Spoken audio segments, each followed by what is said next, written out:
We are living in a world of an abundant amount of opportunity. You are constantly being hit by opportunities left, right, and center and challenges.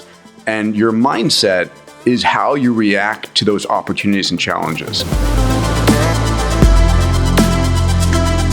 All the biggest breakthroughs happen when someone has questioned something, shifted it, and then people go, why didn't I think of that, right? Like that's something that anyone could have thought of. But it comes down to basically quality, like you say, not of the answers, but of the questions that we're asking. Everyone can have these mindsets. No matter if you're in the hardest, most difficult situation, you can see the world through these eyes. We're constantly training our neural net. You can't have two mindsets at the same time. So if you can actually shift from what you are to what's actually going to allow you to think differently, that changes everything. Your mindset, it matters. Choose it, develop it, hang out with the right people. What's on your walls? What are you reading? What are you watching? Mindsets matter, please. It is one of the greatest things that you've got. Welcome to Moonshots. I'm here with a dear friend, Roger Hamilton. He's the CEO of Genius U, the Genius Group. I've been looking forward to this conversation for quite some time. We're going to go deep into mindsets, which, as you know, I believe is the single most important asset that an entrepreneur has.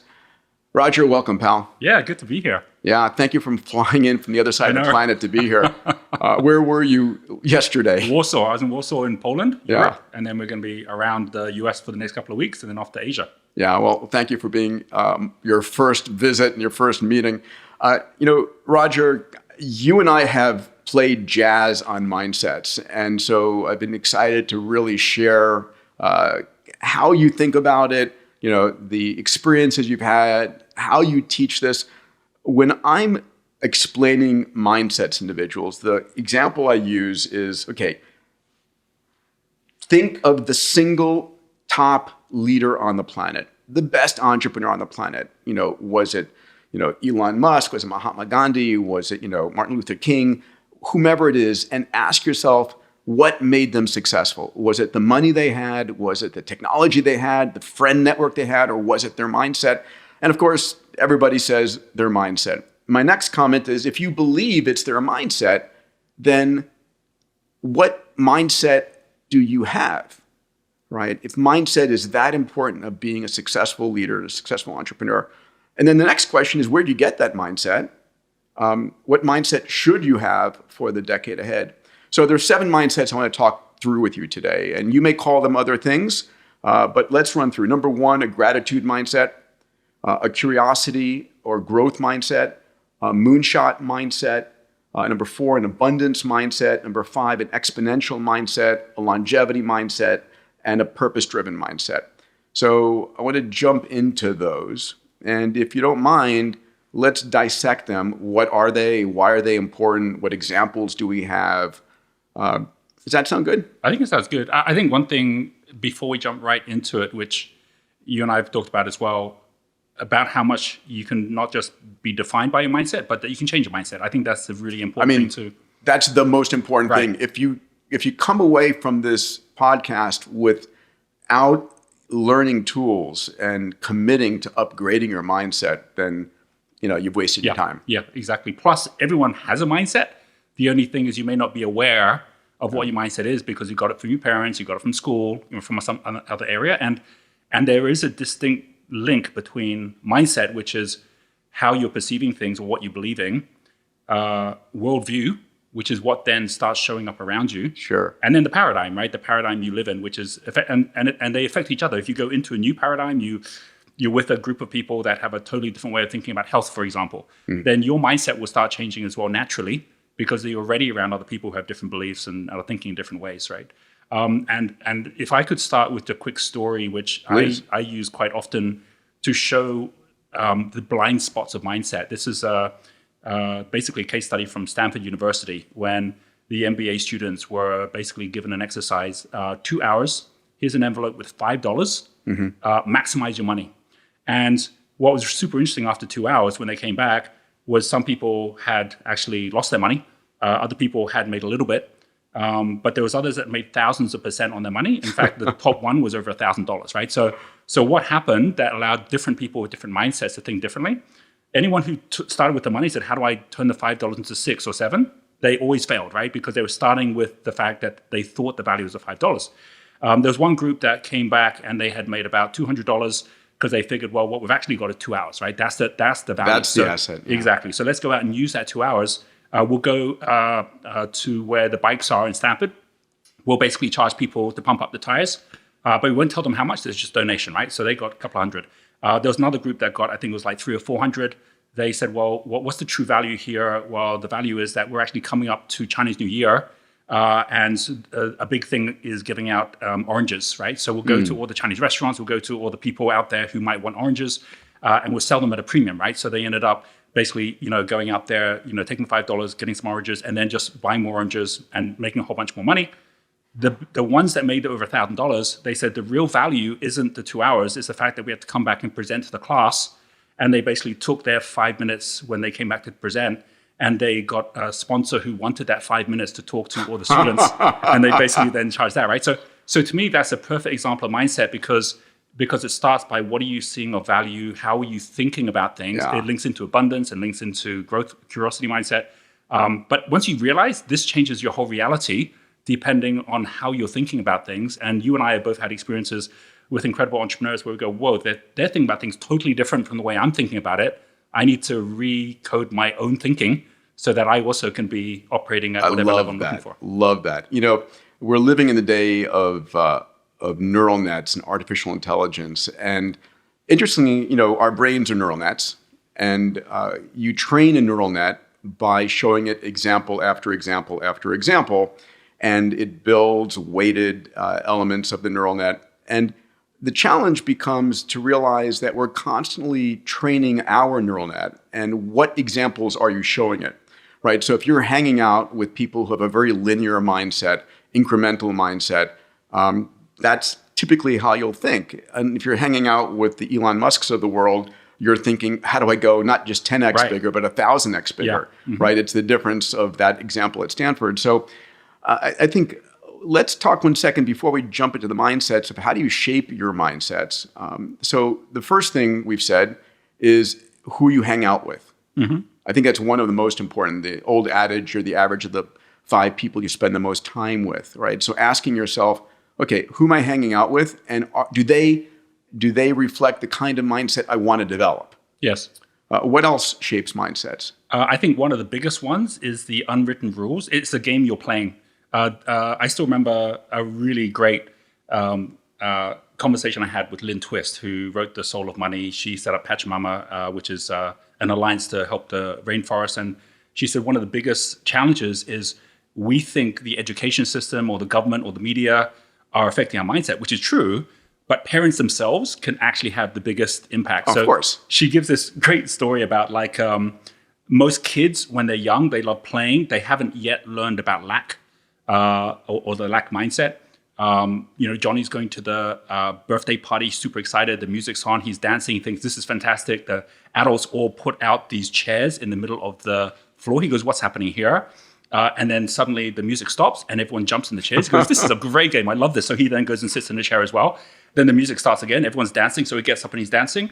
And then the parents come in and they take a chair away. And he's like, what just happened? There's not enough chairs anymore.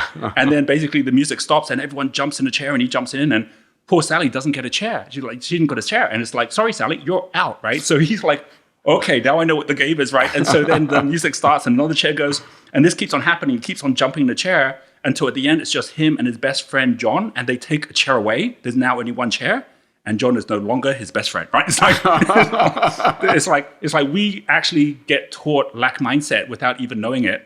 And then we think there's not enough money, there's not enough opportunities, and so we then end up in this energy where we have to realize that's what's really going on, and then reprogram and rethink, well, what is an abundance mindset as an example, which is the opposite, and realize that you can't have two mindsets at the same time. So if you can actually shift from what you are to what's actually going to allow you to think differently, that changes everything, right? Yeah, and we'll talk about that. I'm in the middle of reading the biography that just came out on Elon Musk. All right, yeah. And, just learning about his childhood. And I've known Elon, very well over the last 23 years.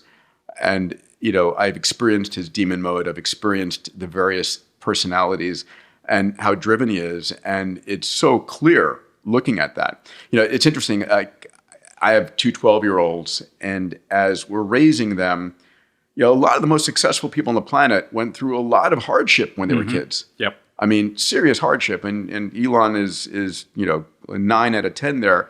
And when we coddle our children and protect them, we're not doing them a favor. We're not giving them that particular set of experiences to understand that the world is filled with challenges, and how do you actually take advantage of those challenges or navigate those challenges.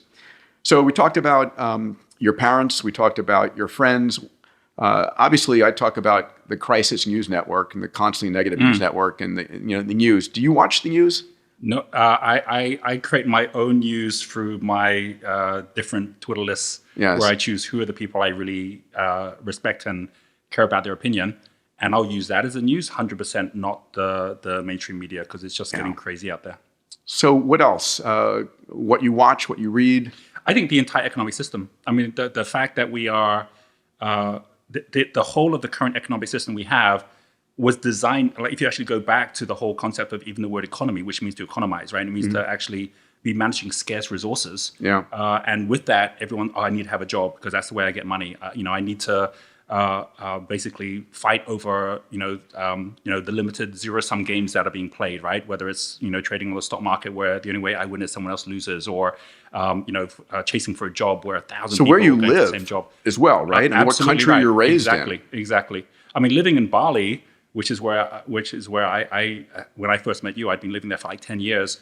A totally different mindset and an energy. I still remember when we had an entrepreneur from Netherlands who came out, and he says, look, I really hope when I'm here, I'm going to learn much more about how I can make money. And we had like these entrepreneur programs at our resort there. And I said, maybe you'll have a whole different relationship with money once you come out here. And he goes, what does that mean? I says, well, just wait and just see what we go through. The next morning at breakfast, he comes over and he goes, I've had an awakening already. And we're like, what are you talking about? He goes, Roger was saying yesterday, like, I'm going to have a new relationship with money. I didn't even know what that meant. But then I went down to the market on a walk this morning down at the village, and I saw the bananas there. And like in Europe, if you wanted to get like a bunch of bananas, it's going to cost you euros to get that. Whereas here, it's like cents. It's like incredible. I realized I didn't even need all that money because it's so cheap to basically even just live here that suddenly, what am I even chasing? And I go, that was your learning? He goes, yeah. I said, well, what happened? He goes, well, I bought the bananas. I said, but there's banana trees out back. Right? So what's really interesting is that when you are in certain parts of the world, you travel is one of the best things, right? Because you go to a different part and you realize they have a very different mindset. Many of the things that I know we're talking about today, abundance mindset, even moonshot mindset, what is it that makes people think, differently? Obviously, if you're an entrepreneur and you're going to, before it was Silicon Valley, now it's the likes of like, Texas, Florida, the hubs of entrepreneurship, you're going to be around other people that are thinking in that same way. But the actual system is also set up in a way to reward it as well. So the incentives that are designed and how they're set up. Education is going through a massive change. You mentioned Elon. What he put as a genesis for Ad Astra, his own school for his own kids, was very much about, okay, how do you become purpose-driven in your learning, those kind of things. So I think what's really magical today is that we're having more and more of the top leaders and entrepreneurs in the world openly sharing what they are learning and the way they're thinking or how they're seeing things, right? And that just makes a huge difference because it means that we can all start seeing how they're getting the results they're getting through having a different mindset. And then it's up to us to choose if we want to make that shift ourselves as well. Yeah. I think one of the important things that people need to realize is we are living in a world of an abundant amount of opportunity. You are constantly being hit by opportunities left, right, and center and challenges. And your mindset is how you react to those opportunities and challenges. And the same thing going to one entrepreneur versus another entrepreneur will have a completely different outcome based on it. One of my favorite examples of this is, I remember showing this in the early days of Abundance 360, was a video taken in a high school. There's like a 12th grader walking along, it's Halloween, and he's walking by a trash bin. And out of the trash bin jumps a person with a scary mask on to go boo. And what you expect is the person walking by to get scared and pull back. Instead, he punches the guy in the face. Okay, yeah, I've seen that one. Do you remember that? And it's like, okay, that's a very different mindset. How you react to things, right? Yes. So, most people would be scared by that. This guy is a fighter, whatever it might be, and his reaction to fear is to attack. And all of that is wired into your neural network. So as an entrepreneur, if you're hit by some massive challenge, do you cower or do you actually go on the attack and fix it? And so that's going to be discussing today, I think, the importance of these mindsets in creating the neural net you want in the world to take advantage of this exponential growth we're in the midst of. Yeah. Anything else before we jump into our first mindset? I think one of the interesting things about even ordering the mindsets was I was having a conversation with you about what I spent my life on, which is really thinking about consciousness itself, like the fact that we have these different levels of consciousness that we can all see or experience when we meet different people, and questioning, well, to what extent is there a hierarchy to these? Obviously, with Pavlov's hierarchy of human needs, he's like looking at where we are in our lives and what we need to do before we do the next step, right? Like, okay, physiological safety. You're talking about fight or flight. Do we have, first of all, our needs met, and then do we have the safety, and then do we have connection, and then getting into recognition and self-enlightenment. And these, you can't be starting from the top, because if you don't have the safety at the bottom, then you have that challenge. And what's really interesting is that, in my experience, the mindsets at every single level of those almost always by default ends up being the one that doesn't serve us for whatever the reason. And for us to then consciously having to shift our mind, shift our paradigm, so that what we thought was difficult becomes easy, right? And actually moves to the next level. And I know that order we're going to go through actually links in with what I call basically the wealth spectrum or the talent spectrum, which is these levels of consciousness, which is super interesting, because then you can almost start at the right level and then move up and go, oh, that's why that mindset is super important to have, because if I don't have that one, this third or fourth one later is going to be really difficult to jump up to as well. So just that final thing that I'd love to go a bit more into what that looks like and why it's in that order. And for each of these mindsets, I really want to dig in to why it's important and what you can do to develop it, exercise it, right? Yes. It's not like going to the gym once and doing one set of reps and assuming that you're going to be fine.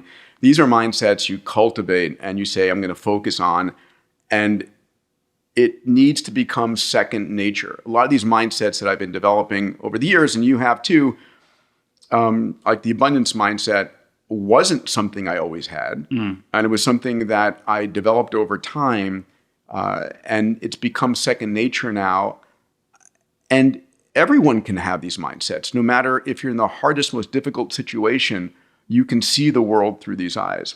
And let's begin with the first one, which is one that I think everybody has heard of, everybody hopefully has played with, but may not be living in it, which is a gratitude mindset. So let's define a gratitude mindset. How do you define it? So the way and the reason this is for me is so important that it's the first one, is that a default for many of us, especially because of the world we're living in right now, is one where there is fear, where there is this idea that we don't have enough or that we're not enough.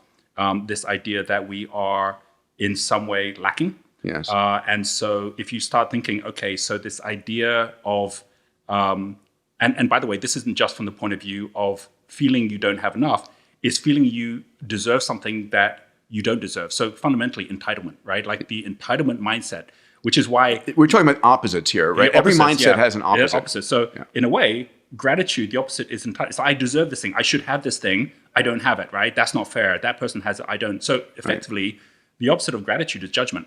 It's judgment where you're basically having a negative charge against someone or something because you're fighting against that, right? Kind of like the victim mindset. Whereas gratitude, suddenly it's like, oh, there is enough. So I'll give you an example. If you wake up in the morning and you need a job, right? And you basically say, all right, like I'm not happy today because I don't have a job. More importantly, I'm going to spend today going out looking for a job, right? That's a totally different thing from wake up in the morning and going, wow, I have these incredible skills to do web design. That's an incredible opportunity for someone. The fact that I have this set of skills that are available right now, right? So I'm going to go out and I'm going to give that opportunity to someone, right? Or I need money for my business. Okay, no, I've got a great investment opportunity for someone. Totally different way of thinking about it. So starting by saying, well, what am I grateful for today? Knowing that whatever your biggest problem is actually someone else's biggest opportunity, right? So what is it that I have to give because there's a limit to what I can get, but there's no limit to what I can give. And what you can give is what you're grateful for, right? So starting always from that place means you're starting the day already having won. And I remember hearing this from Tony Robbins, who basically was like saying the most important starting point is having a gratitude mindset, because it starts you not being at a disadvantage to the world by having nothing to give and feeling that everything should be coming your way. And it's actually the opposite. That's beautiful. We have to realize that when you're exhibiting a specific mindset, it's either attracting people to you or it's pushing people away. Yes. Right? And a gratitude mindset where you're coming at and you're like, I woke up, I have a roof over my head, I have a family that loves me, I have an education, all of these things, and feeling grateful, that is something which in a conversation with someone else comes across. People like hanging out with grateful people, right? No one wants to hang out with someone who feels like, I deserve this, I need this, you owe this to me. I mean, that instantly defeats you before you even start. Yeah.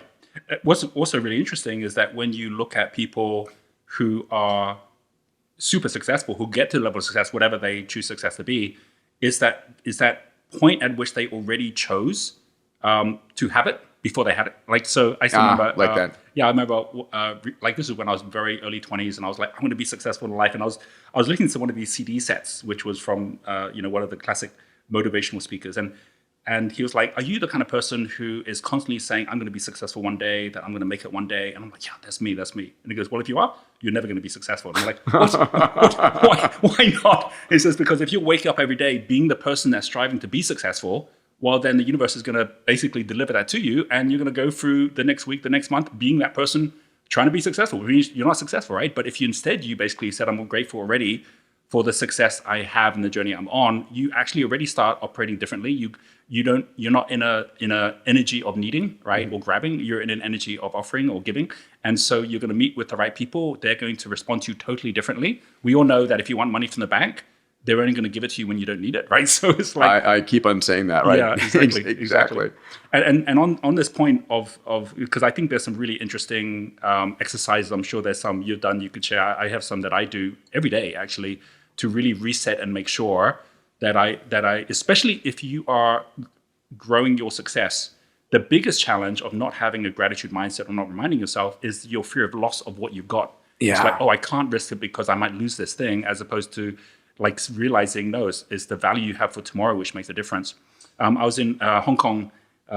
This was decades ago, and Richard Branson was visiting, and he was in the same hotel, the Ritz-Carlton that I was in, and he was doing this big stunt by the swimming pool because they had just launched their London to Sydney Virgin flight. Mm-hmm. And I was thinking, wait, hang on, why is he in Hong Kong, which has nothing to do with either London or Sydney, and the flight doesn't even come through Hong Kong?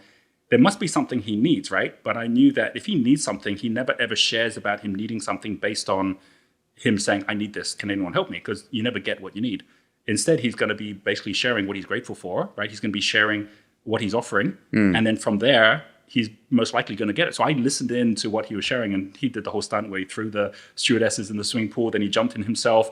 And then when they said, well, why are you in Hong Kong? He says, well, I'm so grateful that we're able to go to all these different international places. It's fantastic to see. And I'm also very grateful that Virgin Mobile is now launching in China, and that we're going to be having all these incredible partners that are going to come join us. And if you happen to be someone in the industry who would like to connect with us, we're here in town. So he basically, his big need was the fact he needed partners in China.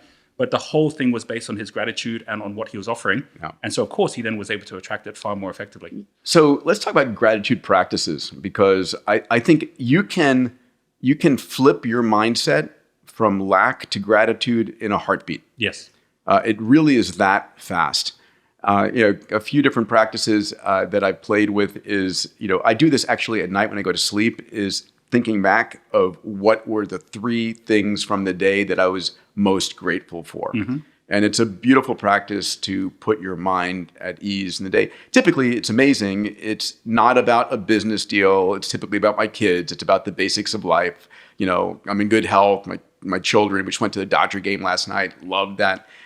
The other thing is in the morning when I meditate, I have played a game where I said, can I be 20 or 30% more grateful and happy today? Mm-hmm.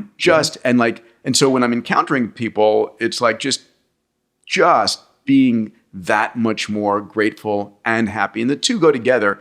What about you? What do you play with as gratitude practices? One thing I started in my 20s, and I still do it today, is a practice of 8 questions, which I ask myself in the morning. And I might be on a run, I might be basically in meditation, I might be having my breakfast, but I'll always take the time to do them. And I use questions rather than any kind of mantra because I never know what the unconscious is going to serve up. But the questions help me direct myself into different areas where gratitude can show up. So the first question that I ask myself is what am I grateful for, which is an obvious one, right? So there's always going to be something that shows up. If things are tough, like, everything's going wrong, sometimes I'm grateful for the learning that's coming out of that, right? But there's always going to be something that you're grateful for. The second thing that I ask is, who do I love? And I find that's a super interesting one because it's another form of gratitude, right? But it's a stronger form. And what's super interesting about that is, I have a rule, I think most of us do. If you've got some crazy or mad email that comes through and it's like you want to just like answer back at this person who is creating an issue, and then you realize, wait, no, I'm going to sleep on it, right? And the next morning, by the way, that's always the right answer. Always the right answer. Right, exactly. Always. And then when the next morning it's like, who do I love? Sometimes they're the ones that show up. It's like, oh, okay. And then you realize there's a whole different way to deal with it, right? Yeah. And the third one, which is probably the one I find most valuable out of all 3 of these, is why am I so happy? And that one has been super powerful for me because we've all gone through tough times in life. In fact, I don't see success as something which means you go higher. I see it means something you go further out to sea where the waves get bigger, right? Which higher highs, lower lows, both ways. But if you are able to be navigating in such a way that you've got the horizon, you've got the balance, you're going to be fine. And why am I so happy? There's always something to be happy about, even if you don't feel happy. And that's a fascinating question to ask, right? Yes. Because it forces your brain to say, am I so happy? Okay, no, why am I so happy? And start to list reasons that then self-validate the fact that you're so happy. That's right. And it's very difficult to ask that question and not smile, right? So these 3 are, I talk about showing up, stepping up, giving back, right? And you got to show up first, which is just have a level of self-awareness of what paradigm you're living in, right? And anything that's not serving you, well, go say, well, who else is being happy in the same situation? What did they learn from this as well? After that, it's about the rest of the day. So the kind of stepping up part, I always ask myself, for 4 and 5. And I think even if someone just does something similar to those first 3, similar to what you do where you've got to focus at it, that already totally changes your state. The next part, which is the stepping up part, I ask 2 questions. What am I committed to? Because this is not a to-do list, it's just a commitment, right? Like, what is that commitment? And how committed am I, right? Which is always a percentage, right? Because sometimes I'll be committed to something, but it's just not fixing itself or not sorting itself out. And I realize often it's because I'm not as committed as I think I am. So that just helps me, without any to-do list or any action, to just be present to what my direction is. And then my final questions are all about kind of the whole giving back part. I ask, what is my intention today? So that's what I do at the beginning of the day. Intention is not, again, about actions. It's about putting it out there, like in terms of the energy. Like if you're scowling all the time, you go around and wonder why no one's smiling at you, right? It's because you're putting out there the negative energy, you're going to get it back as well. But you put out the right energy of intention. And sometimes that intention, actually the one after that, which is what is my wish, which is how's the universe going to give back? Buckminster Fuller, he has this concept of lag where he says there is a lag time between thought and manifestation. And if you're on the right journey, if you're purpose driven, you'll get rewarded very quickly, right? If my intention is that I get the right person who's going to come and help fund my project, they might just call me during the day, right? If I'm on purpose. If I'm not on purpose, it's like going against the current. I might have to wait months and I'm still not going to get that call. So I can then help guide myself on that. And then the final question is, why am I here, right? And that is very much a purpose-driven question as well. And we'll dive into purpose-driven, which is one of the most important. Try and experiment if you're listening to this. Enter your next business meeting and begin with gratitude. Begin with why you're so grateful to have this meeting, to have the opportunity to get to know this person, or grateful about how far you've come. People love hanging out with grateful individuals instead of coming at it from what you need and what you want. It's a transformative change in the whole tenor of the conversation. Absolutely. And especially relationships, family, in relationships, friends, 100%. Like coming to it from the point of view of that gratitude. Otherwise, you'll be always focused at where things aren't right, as opposed to what's already exactly where it's meant to be. It's a concept called being in the gap, which is, if you measure yourself on how far you've come versus how far you want to go, which can be infinite, right? It's that ratio is really important. I mean, one of the things I do in the morning to be in a grateful state is I will look at all the things I need to do during the day, and I will say, these three are the most important. If I accomplish these three things, then today is a massive success. Yep. Right? Yep. Instead of, at the end of the day, all the things I haven't done. So set yourself up for a win and to be grateful at the very beginning of the day. Two final things I think are really important around this concept of gratitude and practice, which is, first of all, it's as much about what you don't do as what you do. So, for example, if you go through a mantra and then you straight away get onto social media, right? Guess what, right? Like the whole of what the algorithm works on is conflict, right? Everything is about who's dissing who, right? Who's mad at who, right? The opposite of gratitude, right? No one's like, nothing about great gratitude is showing up on the top of social media. So if you want to see conflict, if you want to see all of the things that make people feel they deserve more, or things aren't right, or that person's wrong, you're going to find it there, right? So that's a really important thing as well. Have that in context later when you're gathering information or when you're connecting to people, and realize, that's where you basically better have your armor on already. Because if not, you're about to go into battle and you're going to get whacked from the side, right? That's one thing super important. It's protecting your mind. Exactly. Right? Exactly. It's we'll talk about longevity later. I'm very careful about what I eat, right? And at the same way, I'm very careful about what I let into my mind, what conversations, what what's on TV, who I'm hanging out with. All right, our next one, curiosity and growth mindset. Love this one. How do you define it? So for me, the Carol Dweck's book, Mindset, which is all about the difference of a growth mindset versus a fixed mindset, is everything to do with the fact that if you're stuck in a situation and you have the opposite of a curiosity or growth mindset, which is a fixed mindset, they're like, this is the only way, or this is the only way I know, you're constantly going to get stuck because you have no flexibility in the way you're thinking, or you think there's only one right answer. Unfortunately, a lot of the education system is built this way, right? It's like fixed mindset. If you get the right answer, you get an A. If you get the wrong answer, you're going to fail, right?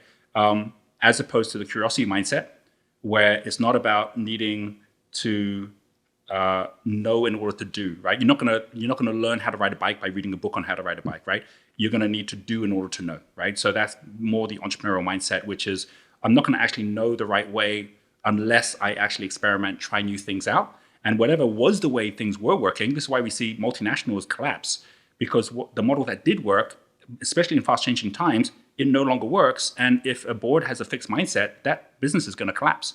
So understanding that the curiosity and growth mindset is probably something that maybe 50 years ago, when you had a stable job, when companies were going to be around forever, wasn't as important, whereas today it is essential, because it's how you then find the best answer, which is going to be different from what it was yesterday. Yeah, the world actually valued a fixed mindset. It valued knowing how to work on the assembly line and do A, B, and C. And I don't want you to deviate. I don't want you to be curious about what's happened on the other side of the factory. I want you to do A, B, and C over and over and over again. And this is our educational system today. We want people trained to the test.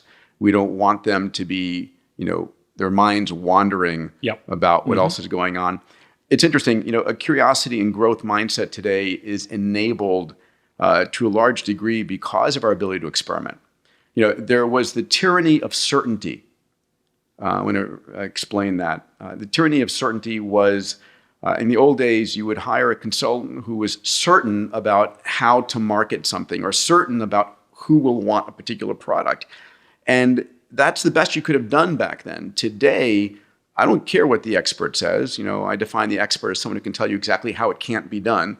I want to run the experiments. I want to try 1,000 experiments and actually see who wants what.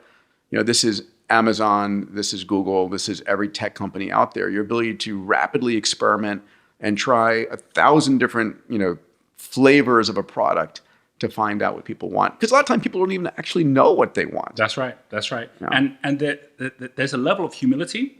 Humility is linked to gratitude as well. So if you don't have gratitude or that energy, which is that there's already enough that I don't have to hold on to all the best ideas, or I have to be right, which is one of the worst parts about not having gratitude, which means that you then are like, well, I don't want to look stupid, so I better pretend I'm right when I'm not. I still remember my first mentor when I was 19 years old. I I'd never met a millionaire before. This guy was from Columbus, Ohio, and I was at Cambridge University at the time trying to start up my first business. This guy's name is Mike Braunstein. He came out to see me in our little business where we had all these students creating like these maps with little logos that we're getting companies to charge to be on the maps. And we thought we were doing pretty good growing it, but for sure there was so much I didn't know, and I was getting really stuck in the business. And he looked at what I was doing and he says, Roger, I don't think you're ever going to be successful. Because every time he was giving me a suggestion, I was like, no, we thought about that already, right? We tried that already. So he goes, I don't think you're going to be successful. And I said, well, why do you say that? And he says, because you're smart. And I go, what do you mean? He goes, you're smart. You're from Cambridge. You're smart. Right? You know all the answers already. And I'm like, okay, well, how did you get successful? And he goes, well, I got successful by knowing I'm stupid. Like, because if I'm stupid, that means I'm never going to think I have the right answer, right? And even more so, I'll be hiring smart people like you to come up with all the answers for me, right? I love that. And I was like, okay, that's a whole different It's way so of true. thinking Always about hire smarter people than yourself. it. That's right. I mean, the curiosity mindset today is so critically important because you can know. One of the things when I drop my kids off from school in the morning, they're sick of me saying this, but I say, ask great questions, right? I think the ability, the curiosity mindset, the growth mindset is one that is always asking questions. And, the day before something is truly a breakthrough, it's a crazy idea. And I heard that first from Burt Rutan, who had built Spaceship One that won the Ansari X Prize and then built Spaceship Two that Virgin Galactic is using. And I was like, the day before something is truly a breakthrough, it's a crazy idea. And I said, fascinating, because if it isn't a crazy idea, then it's an expected incremental improvement. But if it is a crazy idea, then where inside your organization are you trying crazy ideas? Where are you playing with crazy ideas? Where are you curious enough to say, well, what if, we don't actually build bookstores anymore and we only provide books online? Could that work? And most breakthroughs, most new business models, and business models for me are where the real juice is as an entrepreneur, are experiments that people try and say, look, there's a signal here, and I'm going to try a little bit more and try a little bit more. But you need to have, if you're in a fixed mindset, you're going to just keep on doing the same thing that was always done. You're going to depend upon the expert consultant, and you're not going to go and try, things that people knowingly believe will never work. Yes. I think there's also a kind of really interesting sequence that leads largely to a fixed mindset, which when you reverse it, creates more of a curiosity mindset, just in terms of like an actual process that people can follow that I've found works well for entrepreneurs. The 3 C's, right? That basically when you go through the normal education process where there's like, here's a recipe, don't deviate, just do this thing, which is very much fixed mindset. It almost starts by saying, okay, first thing you need clarity, right? So like, okay, if you don't know how to do that maths exam, start by reading the book and getting clarity, right? Okay, now I've got clarity, now I can take the next step. So what's the next step? Next step is certainty. Certainty that I know the answer, right? So until I get clarity, sorry, I can't make a decision. Number of times, you'll be with someone and they'll, have you started the business yet? Well, I haven't started yet because I'm still trying to figure it out. I'm still trying to so you get stuck on that first part because there's no clarity. After you get certainty, which is absolutely, I know exactly that I can do this. Now you can commit to doing it, right? Now, if you actually look at anyone who's got a super high curiosity mindset, it almost starts the opposite way around. It starts by having the commitment first. Like, I love the story of Elon Musk where he's like, I'm going to figure out a way to get to Mars no matter what, right? And how are you going to do it? I don't know yet, right? Richard Branson, right? I'm going to find a way to basically go somewhere. How am I going to do that? I remember you telling the story when you were launching the X Prize, right? And he was like, well, I don't know how I'd do it, but I know that if I come and see who's won, I'm going to have the right person who can come and work with me on that. Right? But that first part, which is saying, okay, let me just start with certainty, even in the face of uncertainty. Like, this is what's going to happen. I'm going to get a commitment towards this. And the fact that it's not about whether it's going to happen, it's just a matter of when, right? Like, this might take a little longer. And my experience is that those who are successful is because it's not an opportunity that might happen, it's an obligation that must happen, right? The moment you're like, okay, it's burn the ships, it's commit to go. That's right. Like, you see, some people have a health scare where suddenly they realize, I've got to change my health. And then they're so committed to changing it, they start getting very curious very quickly as to what they don't know. Because if you don't have that commitment, you can be curious but still not commit and you go off somewhere else. Once you've got the commitment, then the certainty draws other people in. Other people will come along and say, well, then I'll help out on this as well, right? I still remember when, just talking about Richard Branson, went to Necker Island once. I know we've both been there. When I went, I had never met Richard before as part of one of these entrepreneur groups, and I was all super excited to meet him. And it was like in the middle of the day, we were going to have dinner at night, and I went down to the beach bar, and Richard Branson was there, right? And he was just here, like having hanging a chat, out. and I was like, oh, okay. So I went up and said, hi, Richard, I'm Roger. And he goes, oh, where are you from? I said, from Bali. He goes, oh, do you know about the Green School? And Green School, a school there that I was the chairman of the board in. I was like, yes, I'm the chairman of the board. I'm super into the Green School, and I know you've been there. And he goes, absolutely. I'm trying to figure out at the moment how to make Version Unite, which is a charity, think more entrepreneurially. How do you do that at Green School? Have you figured out ways? And I'm like, well, let me tell you what we've figured out.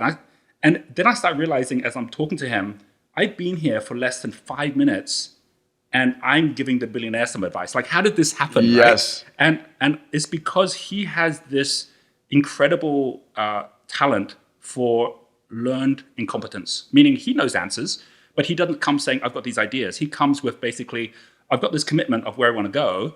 How would you do it? Like, I don't know, like, what would be the way? And so the actual clarity comes by people filling the gap. I love by that. saying, here's ways, right? Learned incompetence. And so I want to talk about how do you cultivate a curiosity and growth mindset? And I think that's the first one. It's always asking questions. Yeah.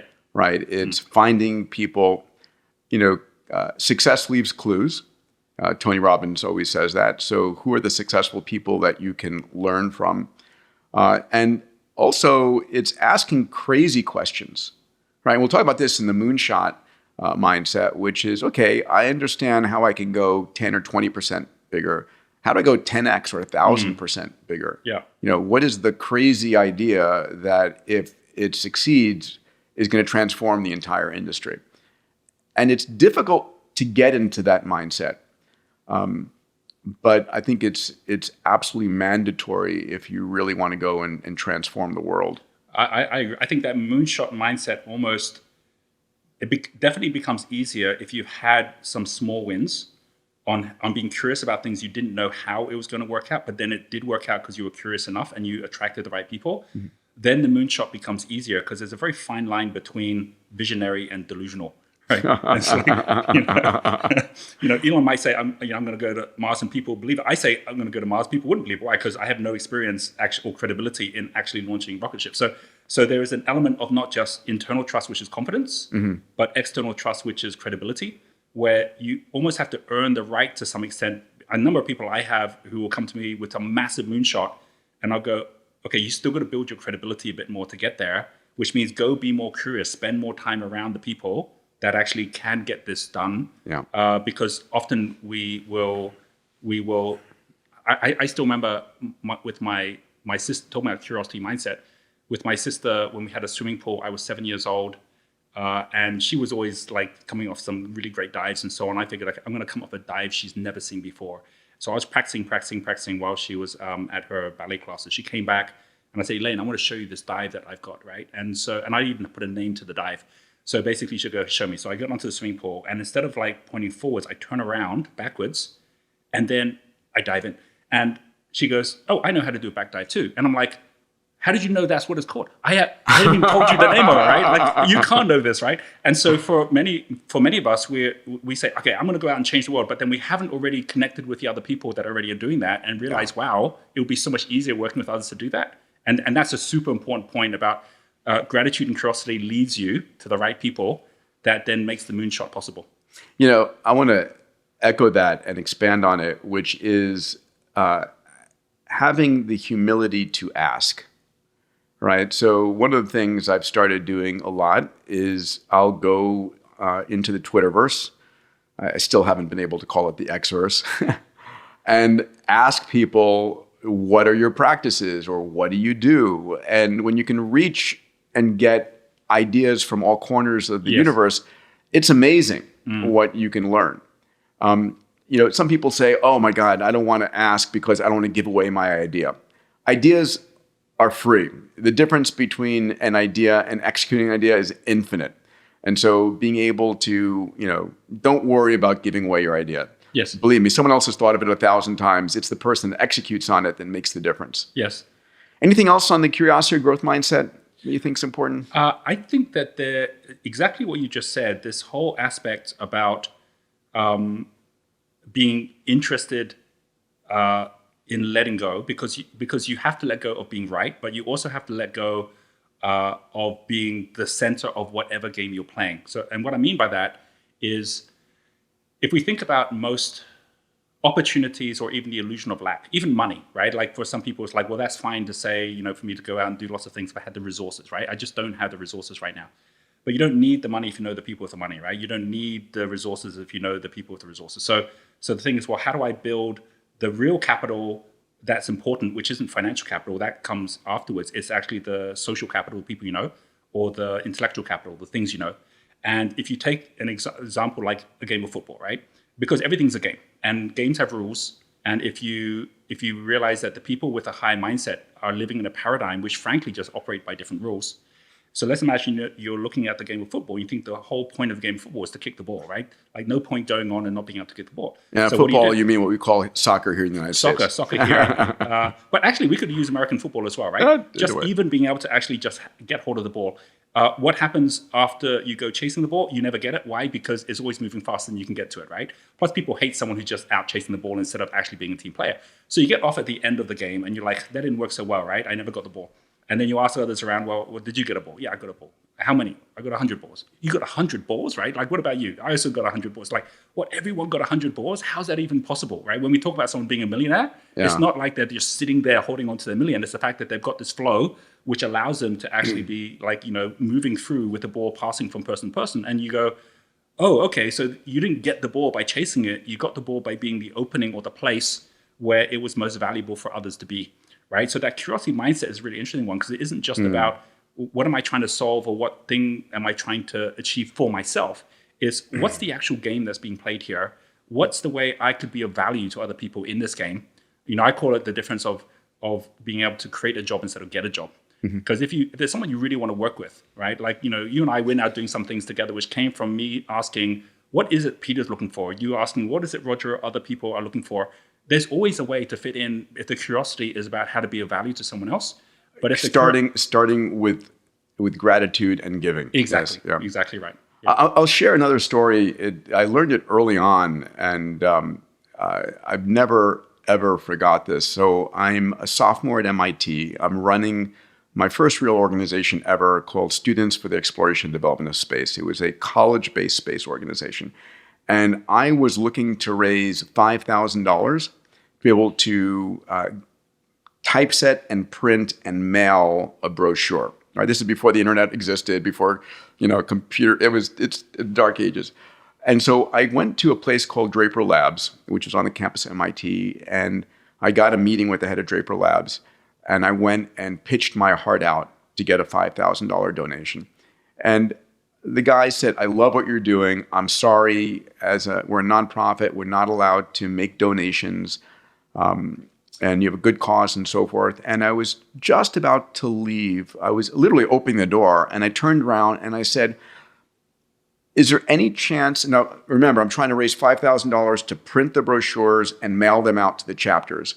I said, is there any chance that you could provide the printing and the mailing in kind? He goes, oh, that's easy. And over the next few years, I got $50,000 worth of free printing and mailing. And so it's, how do you ask the question in the right way, right? Yes. And so whenever I'm speaking to an entrepreneur and advising, I'm saying, never walk away from a meeting without having learned something.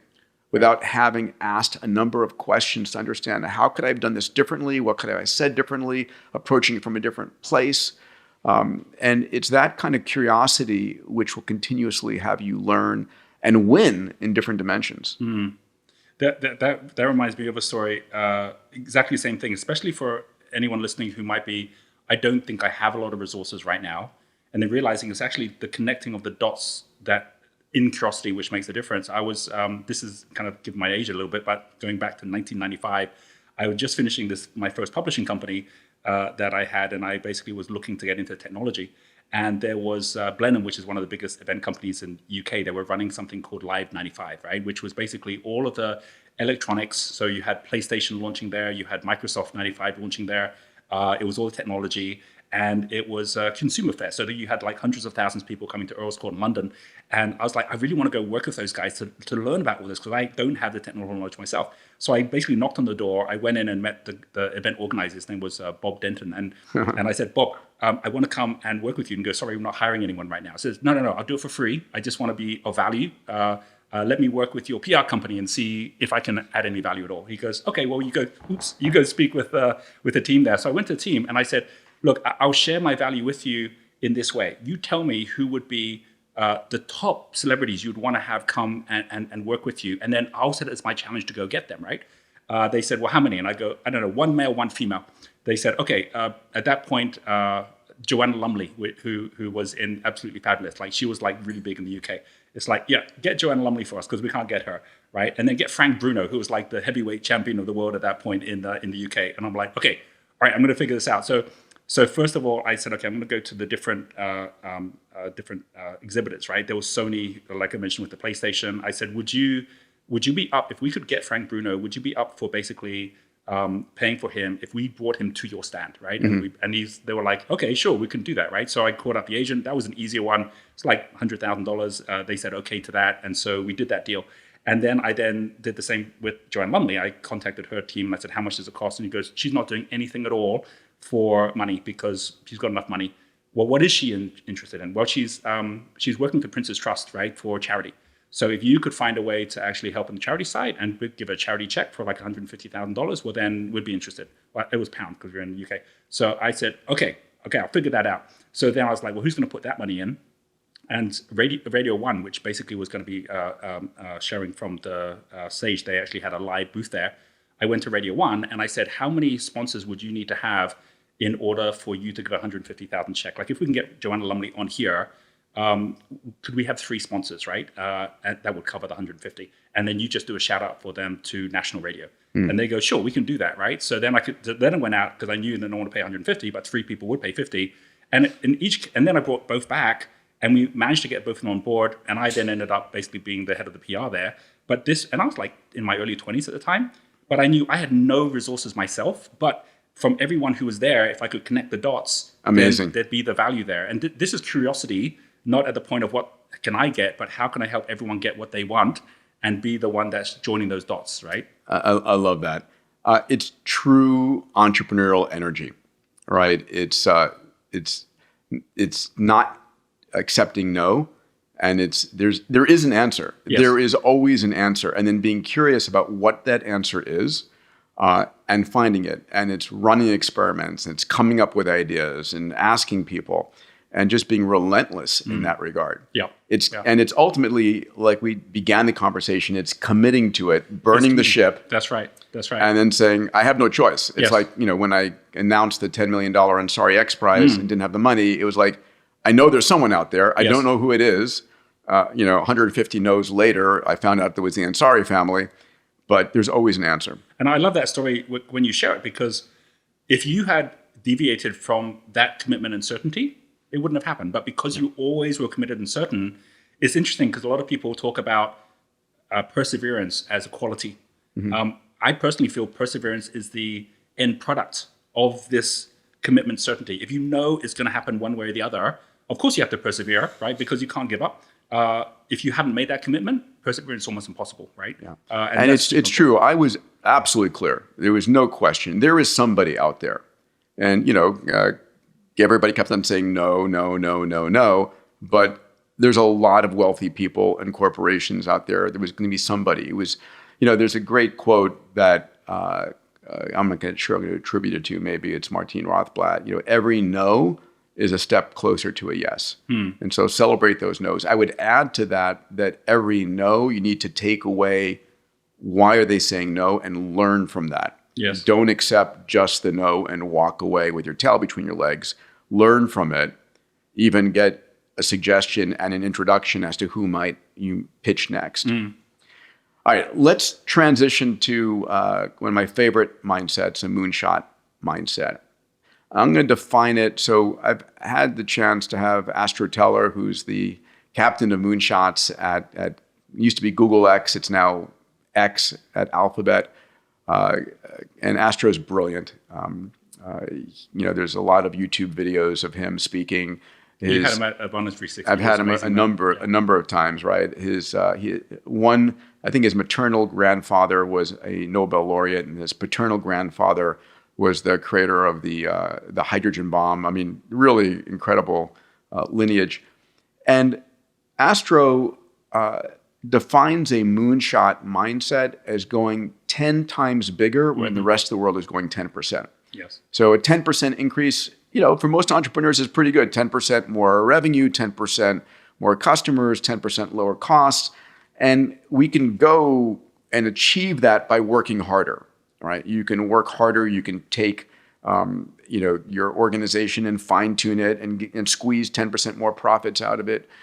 But going 10 times, which is 1,000%, you don't get there incrementally. It requires really clean sheet reinvention of what you're doing. The example that he gives that I love is if you've got an automobile that's doing 50 miles per gallon, I'll use miles per gallon here, and you want it to go 10% bigger to get to 55, you can do that by lightweighting the vehicle, maybe changing the tires, the aerodynamic flow. But if you want to go to 500 miles per gallon, there's no way to get there incrementally. You really need to reinvent and start with a clean sheet of paper.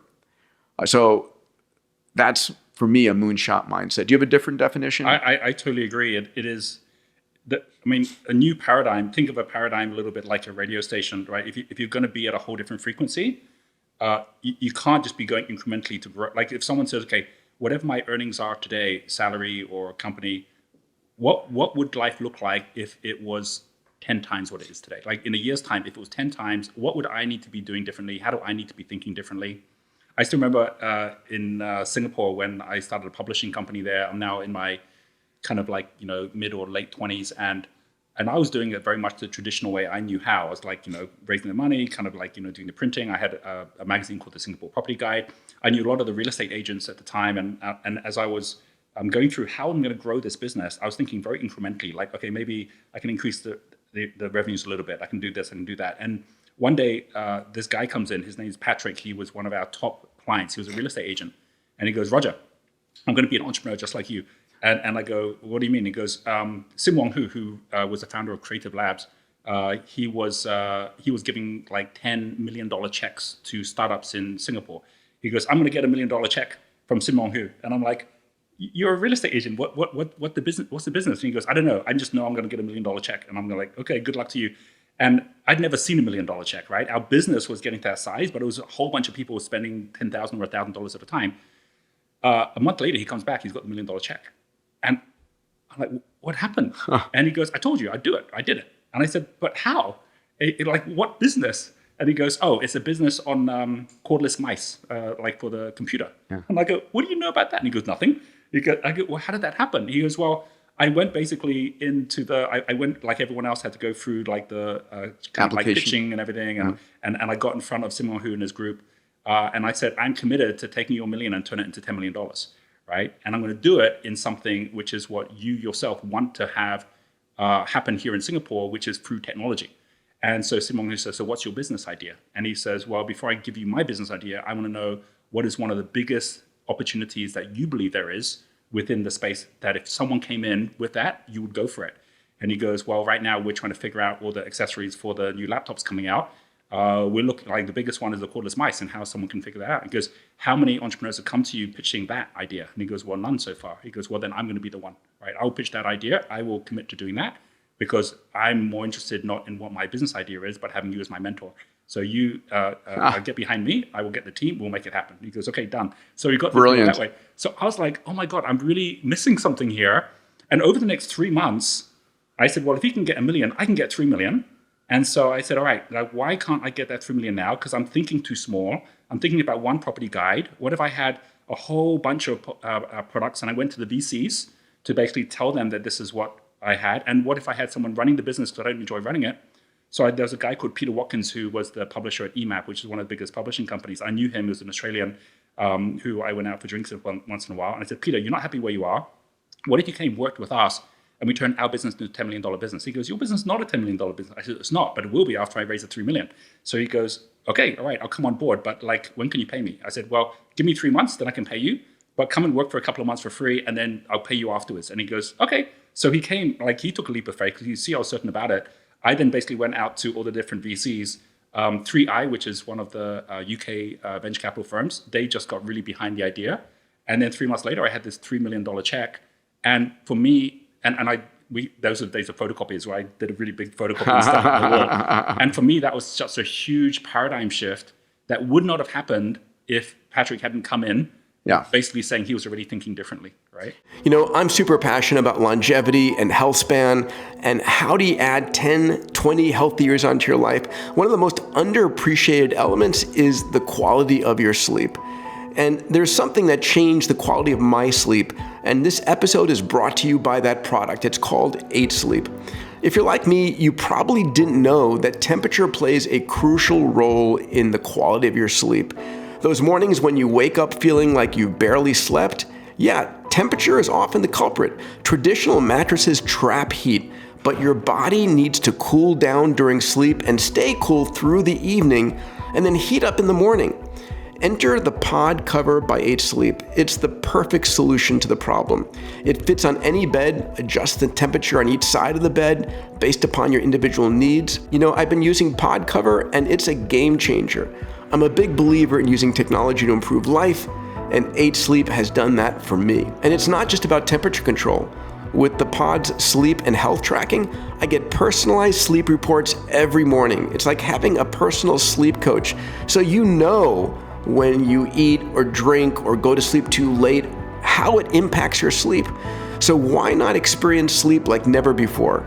Visit www.8sleep.com, that's EIGHTSLEEP.com/moonshots, and you'll save $150 on the pod cover by 8 Sleep. I hope you do it. It's transformed my sleep and will for you as well. Now back to the episode. You know, sometimes seeing an example is all you need to flip a bit and say, I can do that too. Yes. Yeah. Right. And there are countless examples right now. So, you know, the moonshot mindset. So what it is thinking at a new level, and you can't get there incrementally. You have to literally commit to this new level. And who do I need to be? You know, how do I need to act? You know, one other thing, just to be clear, you don't achieve this moonshot overnight. Yes. You know, if you look at the moonshots historically, the Apollo program between, you know, for which this is named, John F. Kennedy announces the intent to go to the moon in 1961, and we get there 8 years later. If you look at, you know, what the driverless car, you know, from the first DARPA Grand Challenge to the first driverless cars, you know, it's a 10-year. And I joke that these are, you know, overnight successes after 10 years of hard work. For me, the Ansari X Prize was an 11-year overnight success. And so one of the elements that's super important in going after a moonshot is you truly have to care. You truly have to have an emotional energy. There has to be something that's driving it. It can't be something that, if I've ever gone after something that it's just for the money, I'm going to give up before I get there. Going for something, you know, big and meaningful to make the proverbial dent in the universe is hard work. And it means failing and failing and failing over and over again, but having the emotional energy to look yourself in the mirror at 3 a.m. in the morning and say, nope, I'm going to keep going. I refuse to give up. This is possible. I've committed to this. And so you have to look at what is the underlying emotional energy driving that moonshot. And that emotional energy can be a positive awe. You know, like, I love this. You know, one of my companies was a company called Zero Gravity Corporation. We do these weightless parabolic flights. Yeah, we went together. I remember. Yeah, and you know, my high points was flying Stephen Hawking into Zero G. Right. And I committed to that company in May of '93. It became operational in September of 2004. It was, again, 11 years of not giving up. But I was so committed to this. And There are other people who are driven by a negative emotion, like they've been hurt or someone in their family's been harmed. I refuse to let this go on. I'm going to solve this problem.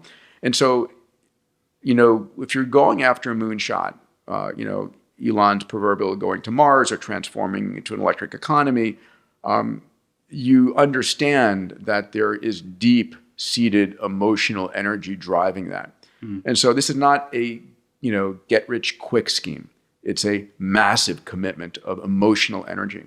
I still remember the first time I came to one of the programs at Singularity University, right? And that's where we met up.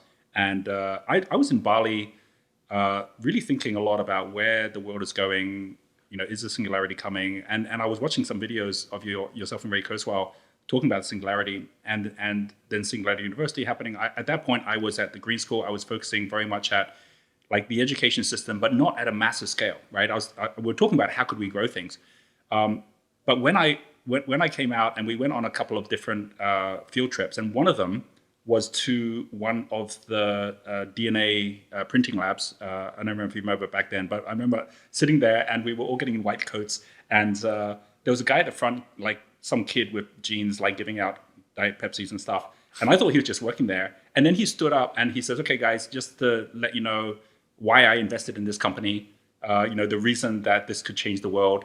I'm like, so speaking to the guy next to me, "Who is this?" And he goes, "Oh, that's Luke Novak. He's one of the PayPal Mafia. Yeah. And he's like a billionaire." And I'm like, well, and everything he was talking about was all about the big goal, right? And what they were looking to achieve. And I remember coming away from that thinking, I'm thinking way too small about what's possible in education.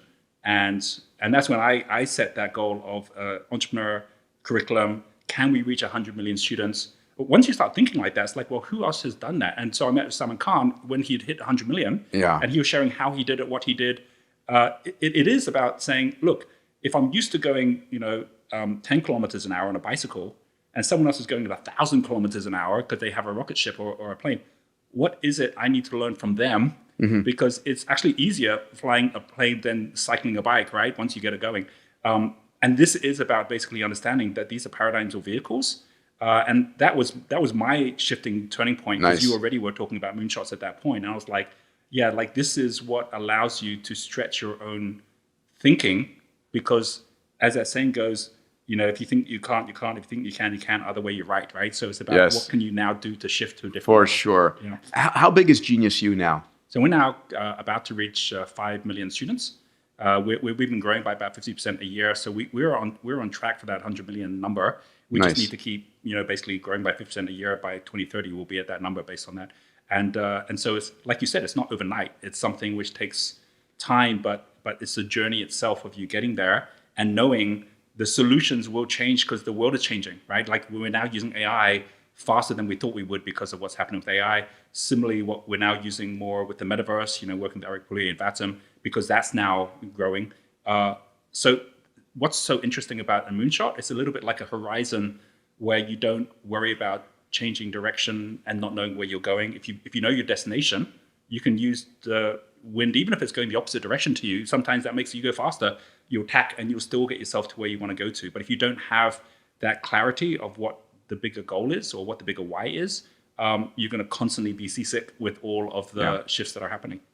It's so true. And the challenge is most people look at the successful entrepreneurs out there and they think it's an overnight success, right? They don't know how hard people have had to work and the challenges and the failures until you dig in and you realize this was a massive commitment and it was achieved. The success was achieved on the back of 1,000 failures along the way. Yes. It's interesting.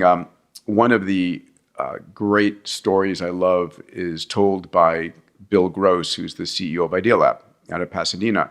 And he is a consummate entrepreneur. He runs this massive incubator venture studio, and he started hundreds of companies.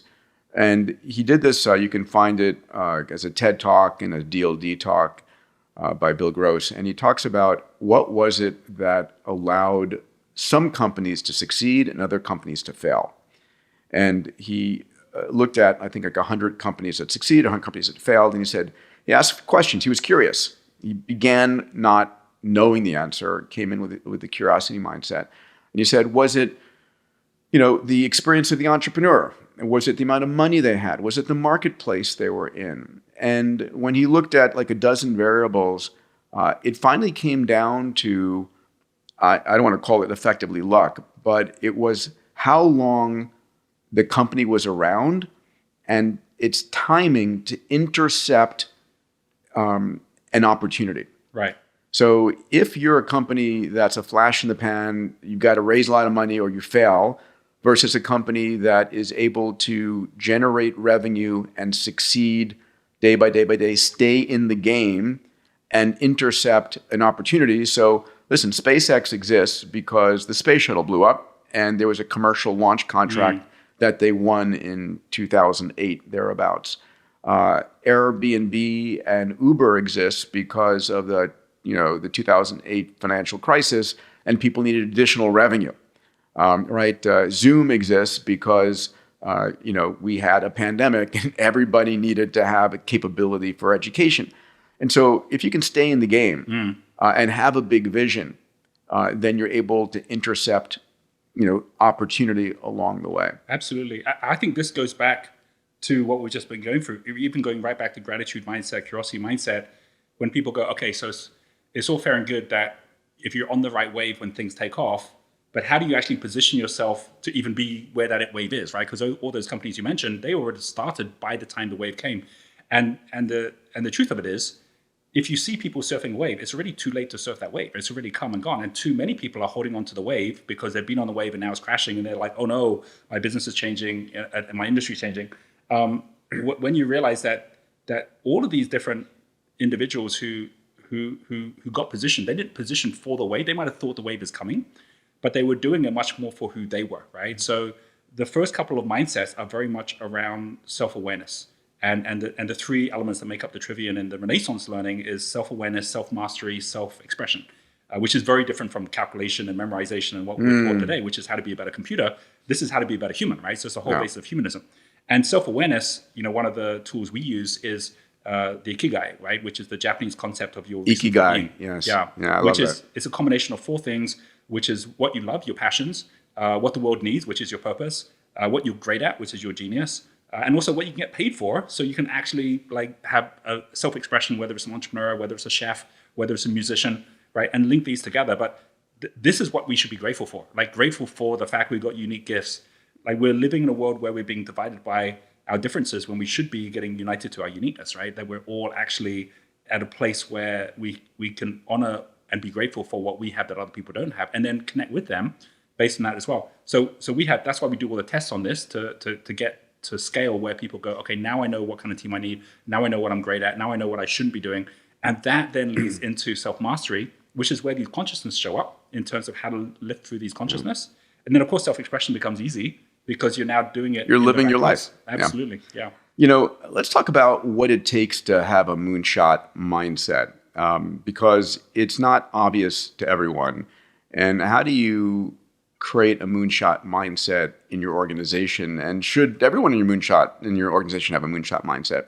So this is definitively impacted by who you hang out with. Yes. So if you're hanging out with people who are constantly telling you, listen, your ideas are crazy, you're never going to get there, and they're just pounding on you for get a job, stop thinking you're Elon Musk, stop all of these things. It's just debilitating. On the other side, if you're hanging out with people who are dreaming big and are equally looking for something, a huge moonshot. If you look at, for example, the PayPal Mafia, right? So there's a great book about the PayPal Mafia. So all of these guys are thinking about reinventing the financial industry, right? This is Peter Thiel. This is Elon Musk. This is Reid Hoffman. And it is pretty amazing that Elon already had X.com way back there. I remember about that. exactly this. Yeah, and he's coming back to implement that early dream. But those guys lived in a moonshot mindset ecosystem. Yes. And they played big with each other. And then when finally PayPal got sold to eBay, they all went their separate ways, but they all then went after their own moonshots. Yes. and very much succeeded. So I think if you want to play in a moonshot, I mean, this is one of the things that I love about the Abundance 360 community. Everybody in there, to be part of it, you need to have defined your massive transformative purpose and have a moonshot that you're working at. Genius U getting 100 million students and the multitude of other moonshots that you have, Roger. And then you realize and you share learnings, you share experiences. When you realize that your dream is achievable, you just need to be asking the right questions, really driven by that passion. Then when you hit a brick wall, you don't give up, and you will hit a multitude of brick walls. And whether or not you keep going or give up is definitively your mindset. What's interesting about this is the extent to which success can lead to a moonshot, or actually it's the opposite way around. It's the moonshot that leads to success. I think one of the best examples of this, frankly, is the X Prize, right? The fact that you start by saying, what would be a moonshot within this particular cause or industry or challenge, framing it, and then seeing what happens when people go, okay, well then I'm up for this challenge, right? And then you've got all these different companies competing to achieve that same moonshot, and they will learn from each other, right? Yeah, they do. Yeah, and for sure, the key to all of that is defining the moonshot in the first place, right? And I really love the way that when you set up the X Prize and how far it's come from that first one, which is going to space, to all the ones that are now getting created, and how much everyone who comes in, there's not a single person that will regret the time and effort that comes into it because of everything they learn. And the fact that every one of those X Prizes, right, with very few exceptions, does pull the whole industry forward. I'm going to hit one last topic on moonshots, which is if you're running a company right now, one of the things that Astro Teller taught us was you don't want your entire organization being a moonshot organization. If you've got a company that's successful and it's generating a good, profitability, you want the core of your organization delivering your product and services and that 10% margin and just doing it really well. What you want is on the side, you want a moonshot team. And that moonshot team is reporting directly into the CEO. It's led by someone who has the attributes of a moonshot mindset. And what you want is the people in the core organization really focused on delivering the product and service. You want the people on the edge of the organization focused on 10x. And you really want to say, listen, if you're in my moonshot group and you're thinking 10%, you're fired. I don't want you thinking 10%. That's not your mission. Your mission is 1,000%. It's 10x. It's running experiments that are going to move the needle. And then ultimately, when you create something that's extraordinary inside the moonshot organization on the edge, we're then going to bring that into the mothership to then operationalize it and give birth. We're seeing this right now as, for example, Microsoft is bringing all of the OpenAI capabilities into Microsoft Suite, Word and so forth, and Bing. So it's fascinating. So where the moonshot thinking exists in your organization, and also, by the way, if you try inside of your company to have that moonshot organization resident inside the group, there's going to be an immediate immune reaction that will squelch it. So when Steve Jobs created the Macintosh team, he put it in a separate building with a pirate flag over it saying, stay away. And, this is the proverbial Lockheed Skunk Works. Yes. Right? Yes. A separate building, a separate team reporting directly to the CEO with a mission to do something impossible. Yep. Yeah. I think there's an element to the fact that when anything matures, right, like it's always going to go through the different seasons, and it's going to get to a point where, like you say, it needs to be able to deliver at a level where you've got, the financial growth of the company. And what we're talking about here is really the pain of something which becomes a big enough challenge that it needs to be solved at a huge level. I remember a chat with, I think it's Terry Fidel, who was the founder of Nest. Tony Fidel. Tony Fidel. Tony's, I don't know if he's still there now, but he brought his kids out to green school and he was out in Bali for a while. So we had our entrepreneur meetings there. So he came to one of the talks, and I didn't know this, but before Nest, he was also on the iPod team, right? Yes. Working with Tony working with Steve. And one of the questions to him was, look, you've been on $2 billion products. What's the difference of $1 billion product compared to a $100 million product?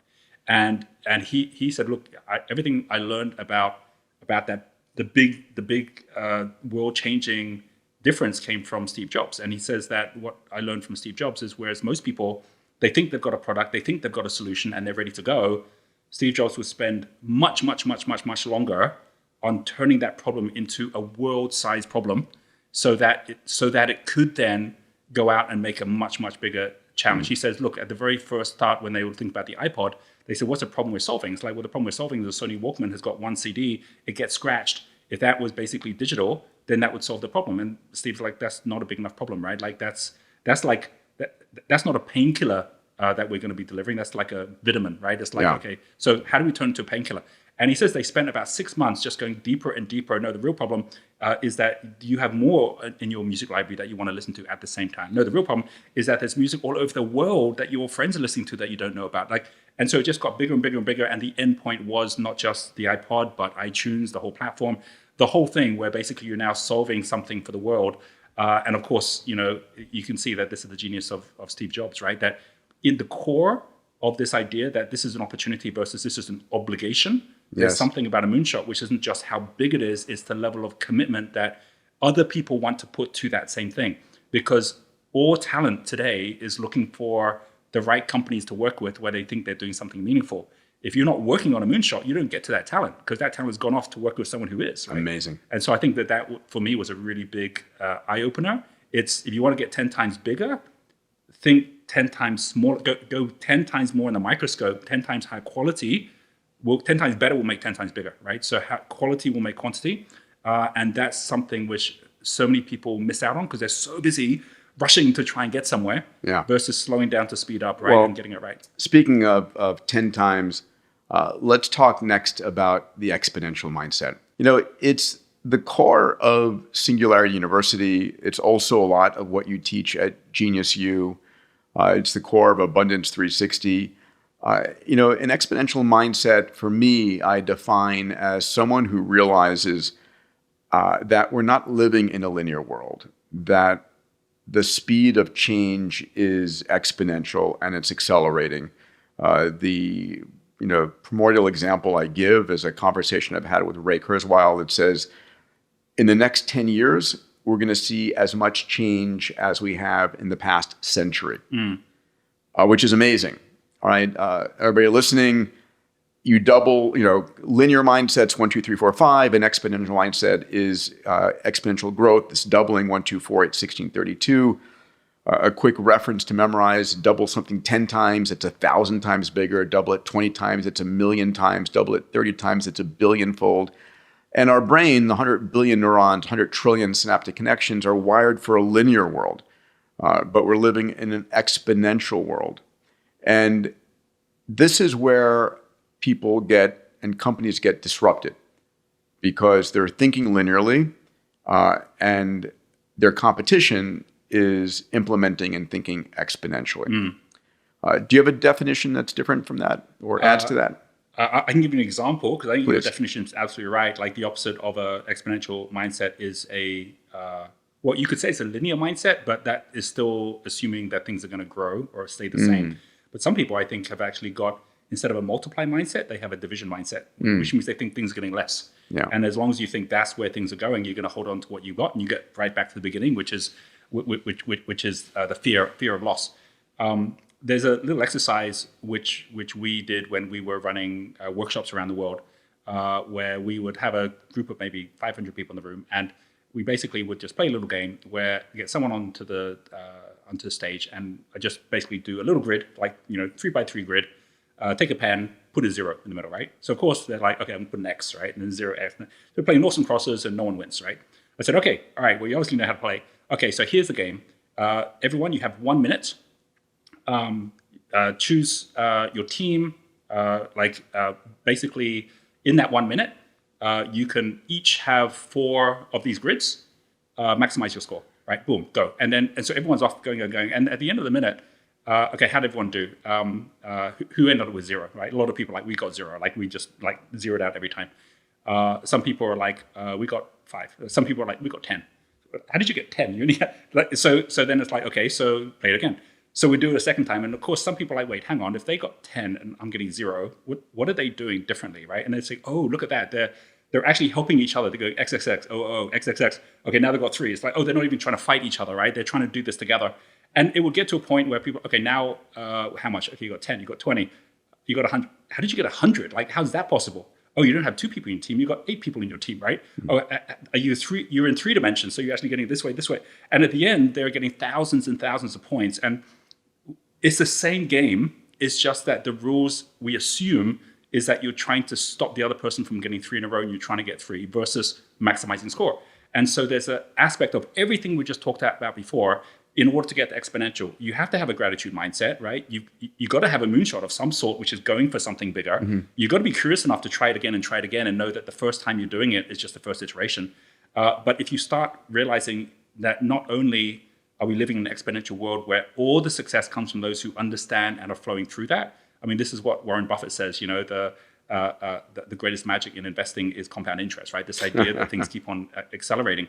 But for so many people, because they're still stuck in the zero-sum game, yes, they can't even think of how to get beyond that. And these are all the unwritten assumptions that we actually have that put us in that space. Right? And we'll talk about this when we get to an abundance mindset as well, which ties in.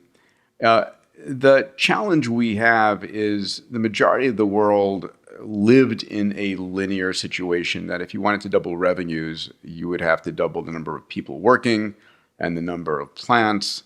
And of course, that's not the case anymore in a digital world where you can replicate a piece of software for 0 marginal cost, and you can transmit a piece of software for 0 marginal cost. Things get very different very quickly. A few stories that I love is the story of Kodak. A guy named Steven Sasson in 1975 invents the digital camera, and he walks into the board of Kodak with this thing about the size of a small toaster, and he goes, "Here it is, the future of Kodak. It takes 0.01 megapixel images in black and white and records it on a tape drive." And of course, the board of Kodak is going, "That's insane. We're in the paper and chemicals business." And of course, one of the challenges is you have to be careful of what business are you really in versus where do you make your profits today. So Kodak did make their profits on the printing the photographs, the paper, and the chemicals for developing the film and so forth. But when you go back and read what George Eastman, the founder of Kodak, he started the company in particular to preserve people's memories.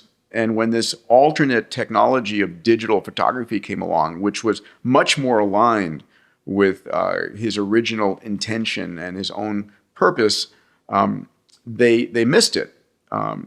And they were just in fear that this demonetization and this democratization would destroy the company. And a few decades later, Kodak goes bankrupt. And what's interesting is the same year that Kodak goes bankrupt, a company called Instagram is acquired by Facebook, now Meta, for $1 billion, and they had 13 employees. And today, of course, it's $100 billion on Meta's balance sheet, or more than that.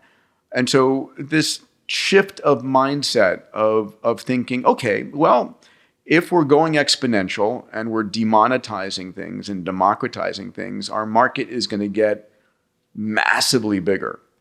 And the other thing is where we make our money is going to change, or the business model is going to change. So business models for me are Nirvana. I'm always looking for what are the most interesting and exciting and reinventing business models. And we're going to see a lot of that in this exponential world. Oh, we're seeing so many of it right now, right? Yeah. I love the talk that yourself and Salim Ismail did recently on the fact that we're going to see billion-dollar businesses having impacts to millions, if not billions of people, which could be 3-man or 3-woman companies, right? Yeah. And this is because of this ability to leverage at scale now. And I think that one thing that definitely in my experience, in terms of breaking out of that thinking that things need to be the same is constantly be looking at back to the 10x that comes from the moonshot.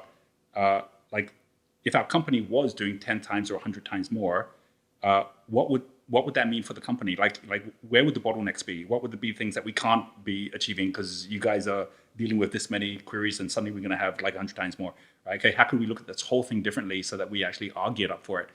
What are the ways that we could be attracting a lot more people out there that are then coming on board and being part of a bigger movement? Who could we partner up with that would already make us 100 times the size? All these different elements, these things, ways of thinking about scale are very scary or even unbelievable to someone who's still at the point where it's like, I'm still just trying to figure out just how to make enough for my family, right? Yeah. But when you're in the right environment with those areas where things are scaling and growing, which is where the world is going, and it's what I love about all the different areas of the singularity that you've built and the way that you've got, all these different industries that themselves are huge, achieving moonshots and going exponential, and the learnings that happen across different disciplines, right? That's where the real learning comes in at the moment, I believe. I've learned so much by watching what's happening within the longevity movement or what's happening within, not just education, but entertainment, and seeing just how much you can learn from what other people are figuring out within those areas, which used to be how things were, where university makes you specialize or schools make you specialize. And so you miss out on the mindset you can be learning versus just the knowledge. Everybody, I want to take a short break from our episode to talk about a company that's very important to me and could actually save your life or the life of someone that you love. The company is called Fountain Life. And it's a company I started years ago with Tony Robbins and a group of very talented physicians. Most of us don't actually know what's going on inside our body. We're all optimists. Until that day when you have a pain in your side, you go to the physician in the emergency room and they say, listen, I'm sorry to tell you this, but you have this stage 3 or 4 going on. And, it didn't start that morning. It probably was a problem that's been going on for some time. But because we never look, we don't find out. So what we built at Fountain Life was the world's most advanced diagnostic centers. We have 4 across the US today, and we're building 20 around the world. These centers give you a full body MRI, a brain vasculature, an AI-enabled coronary CT looking for soft plaque, a DEXA scan, a GRAIL blood cancer test, a full executive blood workup. It's the most advanced workup you'll ever receive. 150 gigabytes of data that then go to our AIs and our physicians to find any disease at the very beginning when it's solvable. You're going to find out eventually. You might as well find out when you can take action. Fountain Life also has an entire side of therapeutics. We look around the world for the most advanced therapeutics that can add 10, 20 healthy years to your life, and we provide them to you at our centers. So if this is of interest to you, please go and check it out. Go to fountainlife.com/Peter. When Tony and I wrote our New York Times bestseller, Life Force, we had 30,000 people who reached out to us for Fountain Life memberships. If you go to fountainlife.com/Peter, we'll put you to the top of the list. Really, it's something that is, for me, one of the most important things I offer my entire family, the CEOs of my companies, my friends. It's a chance to really add decades onto our healthy lifespans. Go to fountainlife.com/Peter. It's one of the most important things I can offer to you as one of my listeners. All right, let's go back to our episode. So let's talk about why an exponential mindset is important. I'll throw out the first, and I'd love your thoughts. Every business, company, industry is going to be disrupted and reinvented this decade. No company, no industry is going to survive the convergence of AI, robotics, AR, VR, blockchain, right? They're going to be reinvented. And there's a constant force towards massive demonetization and democratization. And so you're either disrupting yourself or someone else is. And so putting on this exponential mindset hat and saying, how will we disrupt ourselves? What will it take? How do we bring down our cost tenfold? How do we increase our market reach tenfold, and then 100-fold and 1,000-fold? And how do we make stuff free, right? I think is a trained inquiry that entrepreneurs need to be taking on, or you're not going to survive. You agree with that? I totally agree with that, and I think the moment you look at exponential areas of our entire society and say they're going to be inevitable. And like, this is where it gets really interesting, the whole difference of basically, or everyone trying to fight for a piece of the pie versus realizing we're in a bakery where you can just keep on baking more pie, Yes. right? So, Yeah. so because of that, look at something like electric cars, right? If you say, well, it's inevitable that you're actually going to have the cost of solar power continuing to come down, that you're going to have the ability for batteries to be able to continue to become more efficient. It's inevitable that eventually it's going to be far better on the economics for there to be electric cars than fossil fuel cars. You can say the same thing about cryptocurrencies, right? And the idea that if you have basically instantaneous settlements and you also have the ability to have distributed trust, it's inevitable. Take education. It's inevitable that in education, all content will eventually be free, right? Because it's already going that way. And the best teachers will be AIs. Exactly right. So when you say, well, that's inevitable, it's just a matter of when, then you can already be gearing up for being in the right place, right time, rather than later on going, well, that was a surprise, because it wasn't a surprise, right? Yeah. And I think that's where your 60s are exactly about understanding and predicting where we're going to be seeing exponential growth, because things actually become free of charge and they become fully decentralized. Let me take a second and explain the 60s. Thank you for that.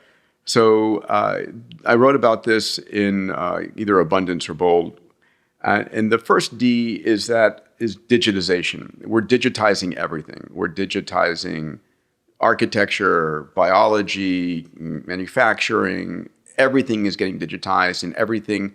And one of the things that as an entrepreneur you should be looking at is if you see something that's not yet digitized, mark that as a massive opportunity. And when you make things ones and zeros, in the early days, it's slow and deceptive growth. The deceptive is your second D. So that first digital camera, the first year was 0.01 megapixels. Next year was 0.02 and 0.04 and 0.08. And to the board of Kodak, it all looked like zero. It was a flat line. And, you might not actually blame them for like laughing at this thing that is, on a tape drive and black and white images. But 30 doublings later, it's 1 billion times better and film is gone. And so the third D is disruption. So digitize something, early days, it's deceptive. Same thing in 3D printing. I remember the early 3D printing, how slow it was and how limited it was in the materials, the plastics that were used. And now we're 3D printing at extraordinary rates across all kinds of colors and materials. And it's like amazing, Nirvana 3D printing. The same thing in AI. AI is 60 years old. It was first conceived of at a conference in Dartmouth in 1956. And you had this slow progression. And now all of a sudden it's here and it's disrupting everything. So you're going to see this over and over again. And the fourth D is what I call dematerialization. And dematerialization is the things that used to be atoms and are now becoming bits, right? So on your phone, the proverbial example is that we have thousands of dollars, millions of dollars of free things that used to be, a video camera used to be a thing, a collection of books and records, two-way video conferencing equipment. It wasn't long ago that would have cost you tens of thousands of dollars, and it's now free on FaceTime or, free apps out there. So all of these things become fully dematerialized, and they are ones and zeros. And when they become ones and zeros, the cost of replication is effectively zero, and it's demonetized. And then because they can go everywhere, they're democratized. And so as an entrepreneur with an exponential mindset, you're looking at how do I digitize something to dematerialize it, demonetize it, and democratize it. And if you're a linear thinker, if you're an old school thinker, it scares the shit out of you, right? Because it's, oh my God, my margin's gone, my business is gone. It's going to be gone. It's just a matter of, are you going to inherit the next iteration or someone else? Yes. I think it's super interesting as well, because for many people, when they hear about the 60s, it can make you think, oh, does that mean everything's going to just be automated and free? And the reality is a lot will be, but it also then transforms industry. So you take something like the travel industry. And I remember like listening to you 10 years ago and thinking, this is going to totally change the way that people are operating online, because the money's going to move, right? It's not going to, like, it's true. No one goes and pays for a travel agent now to just basically book your flight, right? Because that all just happens automatically, and it's much faster, it's much cheaper to just do it automatically. But that doesn't mean there aren't more people in the travel industry. They've just gone to the experience side, right? Now they're the tour operators. Now they're the ones that are actually creating, even better hospitality, and you're willing to pay more money for that than before. And education's the same thing. Like the teachers, they're not the ones who are transactional, saying, I'm just going to teach you what's in the textbook. Because you can just basically get that from a video online much, much more effectively with kind of gamification. But someone that can guide you and personalize and make it transformational for you, they're all going in that direction as well. So for sure, this is about not just saying, well, if the way I'm making money right now is going to have to change because the whole industry is changing, that doesn't mean people aren't spending money. They're just spending it more on quality instead of quantity, right?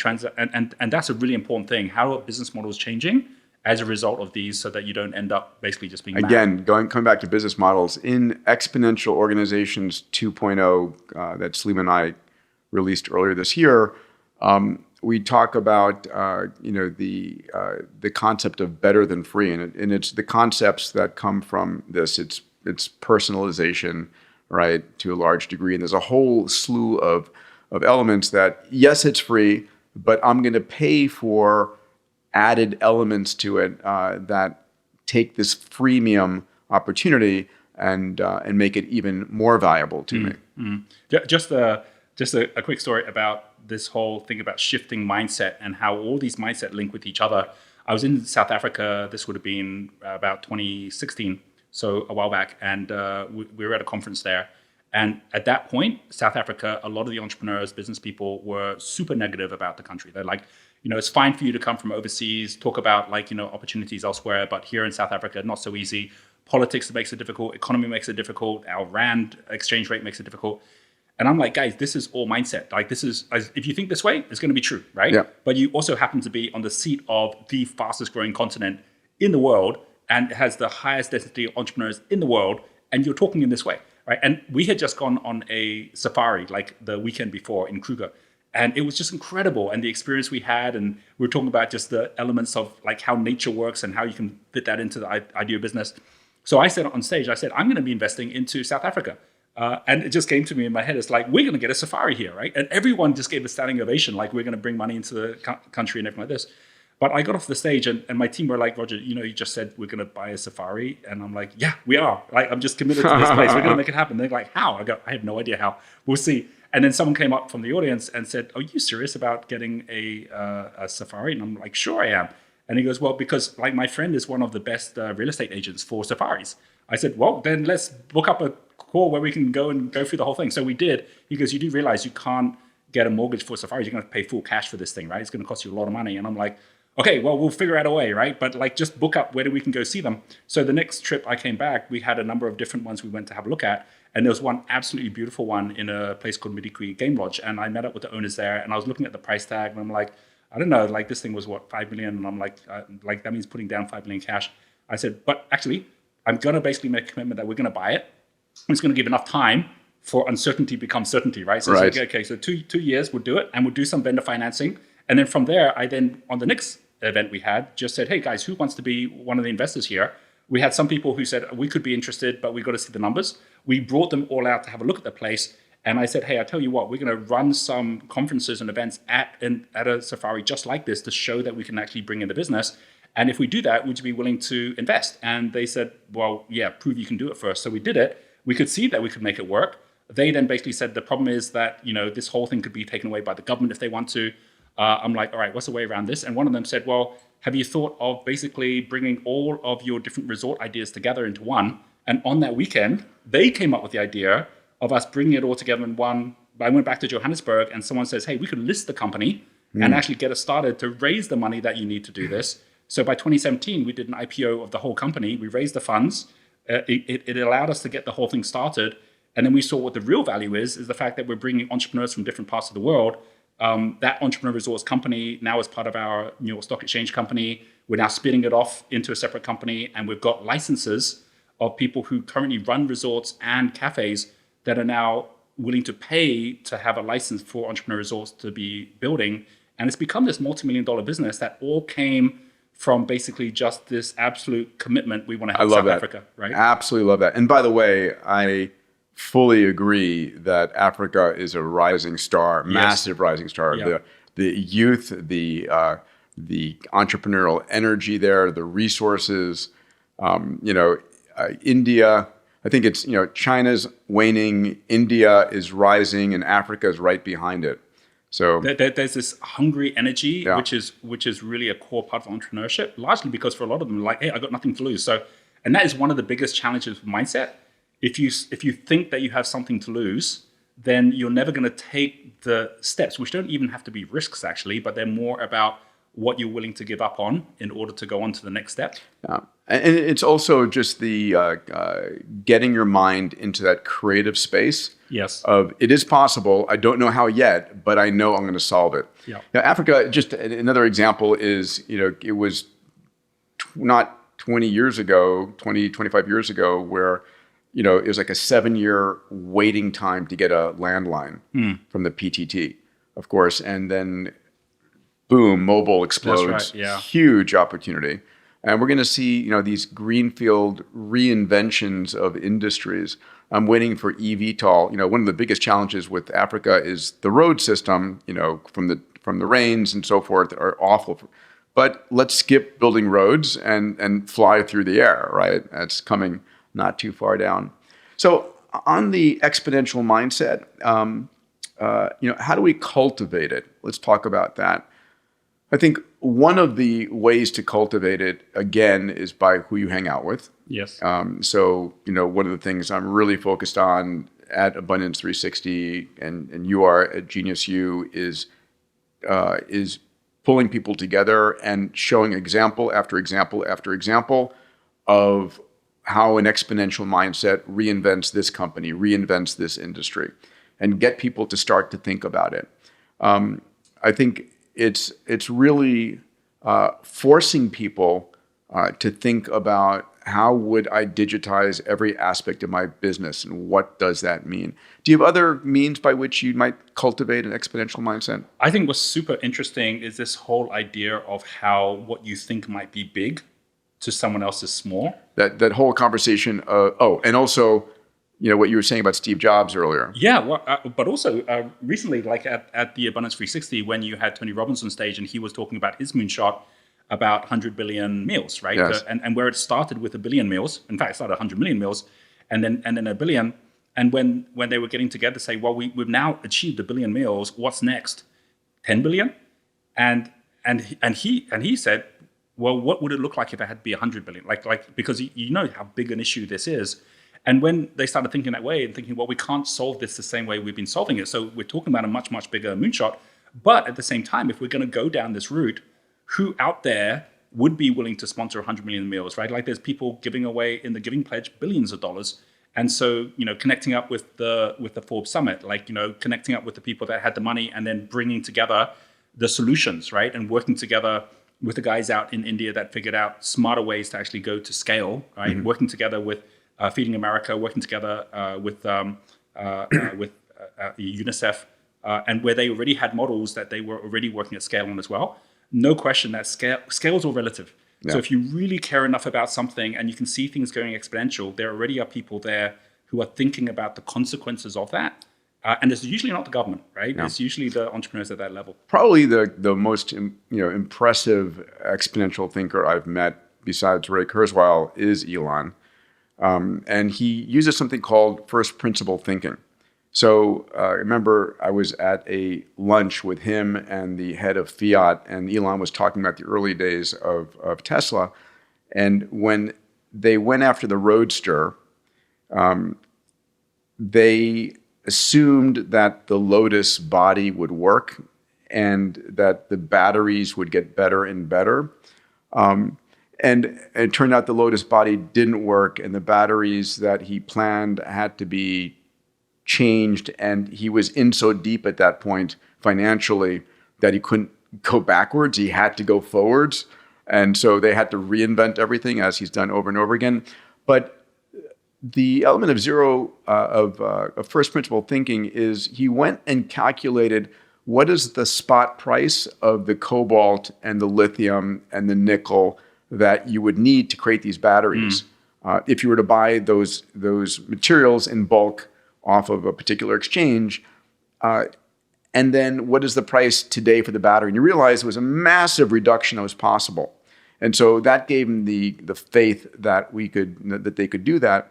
The same thing in SpaceX, when he went to Russia to go and buy a rocket and realized these guys were selling 50-year-old ICBMs. They took the warhead off and they put your payload on. They were charging a ridiculous amount of money, and you throw the whole thing away. If we look back at first principle thinking, Yes. what if we could make a reusable engine that could be fired hundreds of times and reuse this thing? How low could we make the price? And that gives you the confidence to look at the exponential curves that will get you to the price point and the market size, the Nirvana that you want. Yeah, exactly. And I think, I mean, you're absolutely right. Like the way he explains it and the way he thinks of everything from scratch, not just in terms of what the pricing is now, but what it could be in a year or two based on technology and how that's changing as well. And really what that's all about is, again, challenging current mindsets or current worldviews that people have had based on old structures and old systems. Yeah. And I think that probably that's one of the biggest things in all of these mindsets is, like we said, like we already got a mindset, but if you've got a mindset that's been taught to you or that's been drilled into you, which isn't serving you, you got a question and saying, what am I actually believing? A belief is simply a thought which comes with certainty, right? It's like, so am I really certain about that belief, or is there an actual different way to do this? And we see all the biggest breakthroughs happen when someone has questioned something, shifted it, and then people go, why didn't I think of that, right? Like that's something that anyone could have thought of. Yeah. But it comes down to basically quality, like you say, not of the answers, but of the questions that we're asking. Yeah, no, agreed. An exponential mindset isn't easy. Our brains are wired for linear thinking, all right? We evolved on the savannas of Africa 100,000 years ago, and the world was very local and linear. It was local because nothing affected you that was not within a day's walk, unless it was an asteroid strike on the planet. And nothing changed, generation to generation, millennium to millennium. So our brains are wired in a linear fashion. Our brains are wired, if I'm here and there's a lion here, can I get to the tree before the lion gets to me? Fundamentally.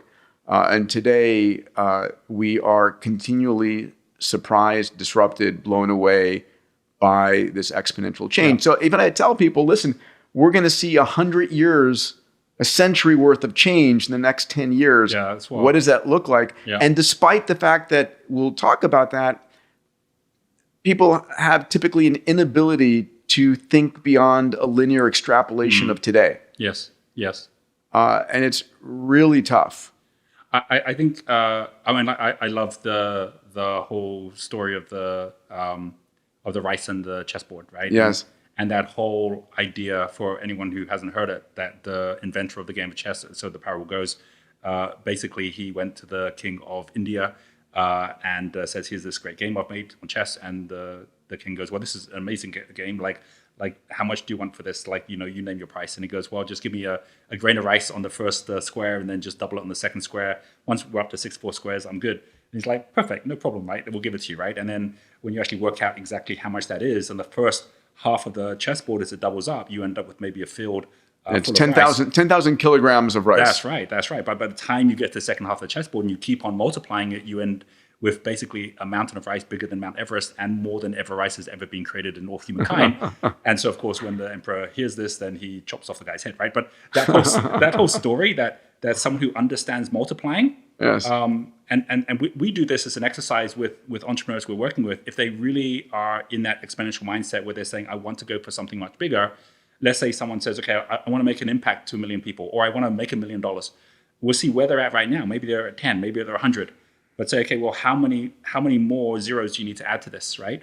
And it's super interesting because even the word zero, because like if you are at 100 or 1,000, let's say, and you wanted to get, how many more zeros you only need 4 more zeros and you're at 1 million, right? Like, so it's like, okay, so each of these is a paradigm shift, right? Okay, what does it look like when you're 10 times more? What does it look like when you're 10 times more? Okay, how long is it going to take you to take 4 steps? It's only 4 steps, right? Okay, maybe 1 year for each of those steps. And the word zero comes from Zafiro, which is basically a placeholder in the Sufi system, and it was the Earl of Fibonacci, right? Earl of Pisa, who basically brought this into the numbering system in the West.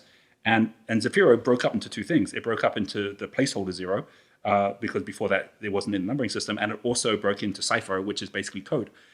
So, for example, if I go to Japan and I don't speak Japanese, I haven't decoded it, then all of it means nothing to me. But if I learn that language, suddenly it opens up a whole new world. Yes. And so each of these paradigms or mindsets shift you to a different level, where that allows you to then go up, another 0, it's nothing, now it's everything. Next one, nothing, now it's everything.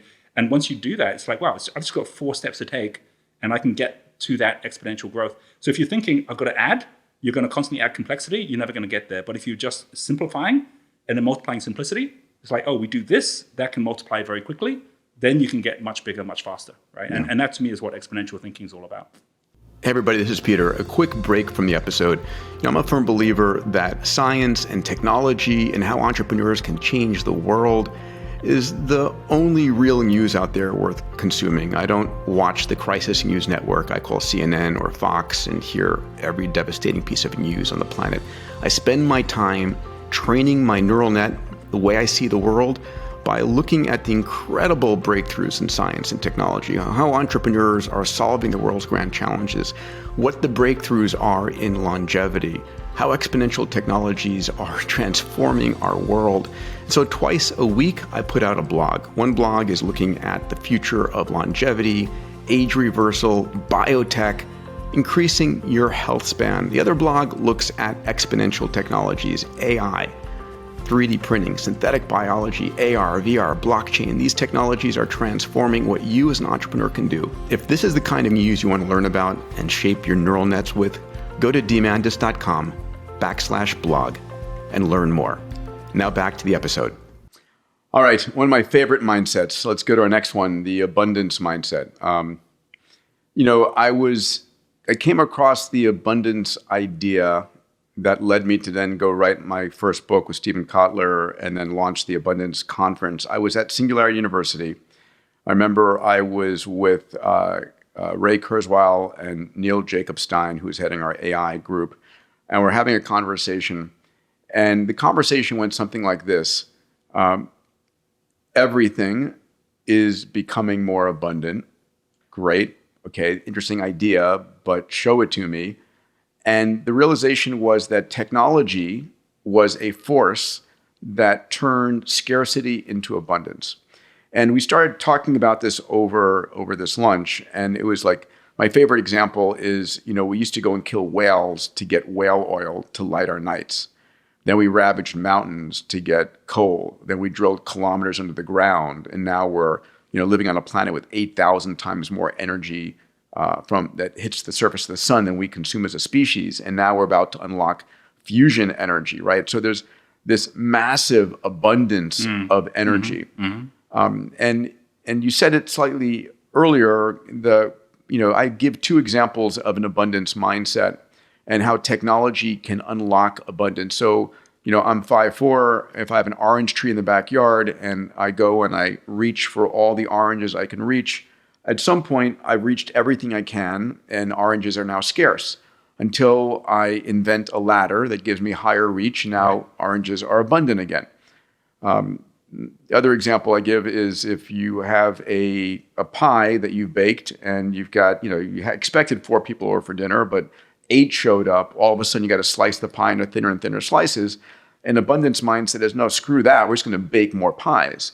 And so this is what technology enables us to do, right? Go from film photography, which is expensive. I remember the days you used to hope you got that photograph and you'd pay for all of the photos to get printed. And now you just take 1,000 photographs and, hopefully you got, the one you can see it right then and there.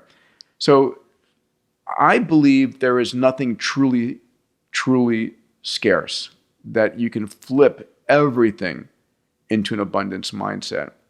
I'll give one last piece, and I'd love to hear your thoughts, and it's the notion that the core wiring of our brain, our default thinking, right, that evolved again 100,000 years ago on the savannas of Africa, was a scarcity mindset and a fear mindset, because that's what saved our lives. Scarcity, you would hoard because you never knew where your next meal was coming from. Fear, because there was clear and present danger everywhere. And so that mindset is, we're always battling against that as our default mindset. Yep. How do you define abundance in your mind? I'm totally with you that abundance and lack, and lack is one of the most debilitating sense, because then you're always feeling you have to hold on, right? Like, yes. I got to keep my piece of this pie. We have one of the docuseries that I'm working on with Jeff Hayes and the docuseries company that's now part of Genius Group is about the wealth gap. Because I think a lot of people think of the wealth gap and the idea that some people are getting richer, like, as you say, a pie, right? Because if it's a pie and that person's getting richer, it means I must be getting poorer, right? Like the money's coming from somewhere. And if instead of thinking about it like the pie, where you've got this fixed thing, and we realize just how much new money has been printed, we realize how much new creativity has come into the marketplace. Like, this is not a zero-sum game.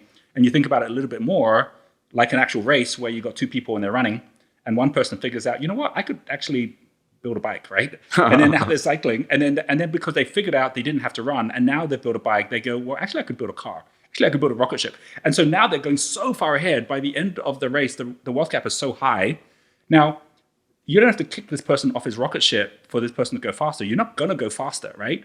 But there's nothing stopping you from also having a bike or also having a rocket ship, right? And you can learn from that and do that. And that, I think, is exactly like baking more pies. It's like knowing that no one's necessarily taking something away, unless it seriously is zero sum. That the government or someone has made it, or the education system makes only X number of people get an A. So then the only way you get one is someone doesn't get one. But those are manufactured games, right? I love this. Such an important. So this wealth poor gap. Again, I want to double down on this because I think it's an important conversation for everybody to understand. Because I do believe we're heading towards a world where we can meet the needs of every man, woman, and child and create abundance. Not a world of luxury for everybody, but a world of possibility. A really important distinction. For most of human history, it was the king and the queen on the hill, right? The pharaoh, the emperor, whatever you want, and everyone else in squalor. And it was, very little at the top and the mass majority. Now we've moved people into middle class and so forth. And yes, we're also spreading the wealth gap, meaning people are getting wealthier at the top faster than the majority. But there's going to be a point where there will be billionaires living on Mars, and everybody has access to all the food, water, energy, healthcare, education that they want and need. And the wealth gap will be huge. But does it really matter if if the base of this pyramid has been raised to a point of abundance for everybody? That's what I'm working for, right? And it's very interesting because everything you're sharing, and even this whole idea of this wealth gap, being erased, like there'll be people listening to this who'll be like, look, that's fine to talk about, but the game is rigged and I can't even get to pay, even with my business, even my job, for what's needed based on the cost of living, right? And it's super interesting because there has to be a systemic change, or at least in small groups, if not the whole nation. I was speaking, this was probably about 2009, 2010 with a group in London. And this was at the time when there was these London riots that were taking place. And it was for very much the same reason that there's a lot of civil unrest in the US right now. Just this sense of unfairness that the system is rigged. And they were all fighting, they were looting the stores. And they're basically saying, this is what's going to happen with the singularity. Like, when AI comes in and the super rich get even richer, we're going to have like a meltdown of society. And I said, well, it's kind of interesting because coming from Bali, where I was living at that time, and in Bali, there really is no poverty. Even though if you took the theory that if someone's under $2 a day, then they're in poverty, in Bali, because everyone lives in banjars, which are groups of 100 families, and they all look after each other.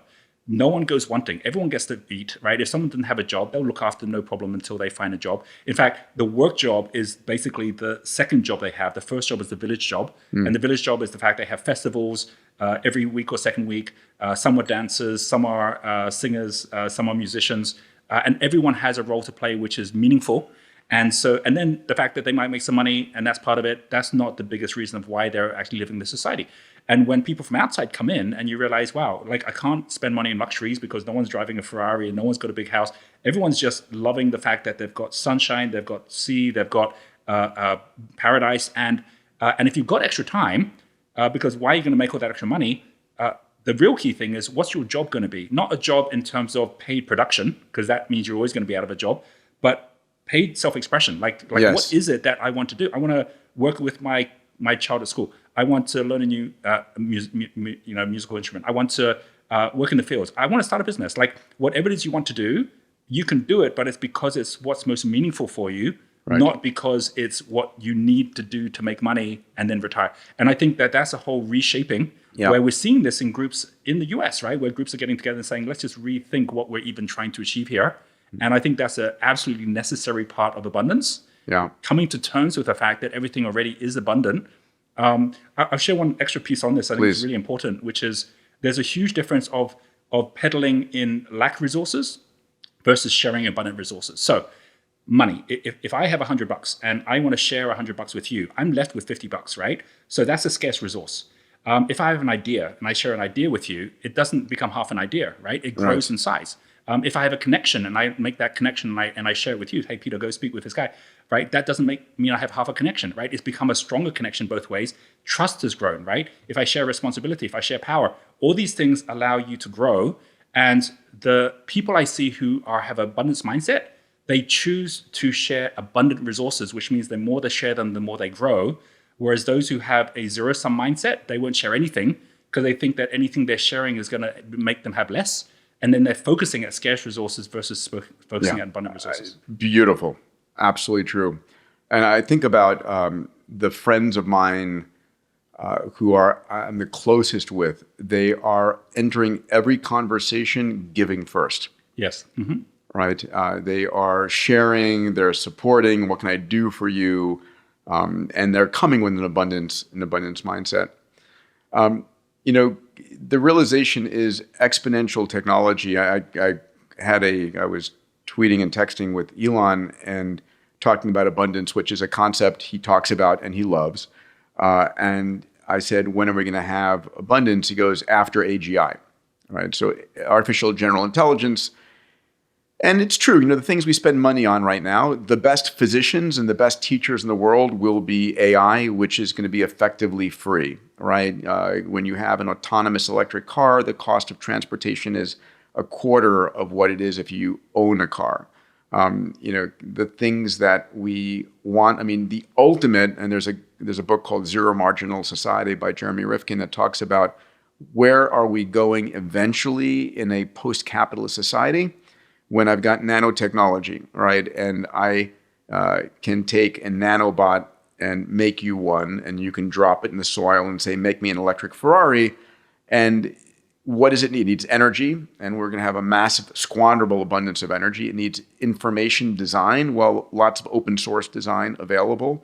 Information is becoming more and more free, and it needs the raw materials. And you might pay for some raw materials, but it's in tens of dollars, not tens of millions of dollars. Yeah. So this is a future coming our way. It's hard for people to see that. It's extremely hard, yeah. We forget how we are creating abundance in our lives that we then take for granted, right? The ability to turn on the faucet and get water versus go down to the creek for an hour to get water is buying you back an hour of time.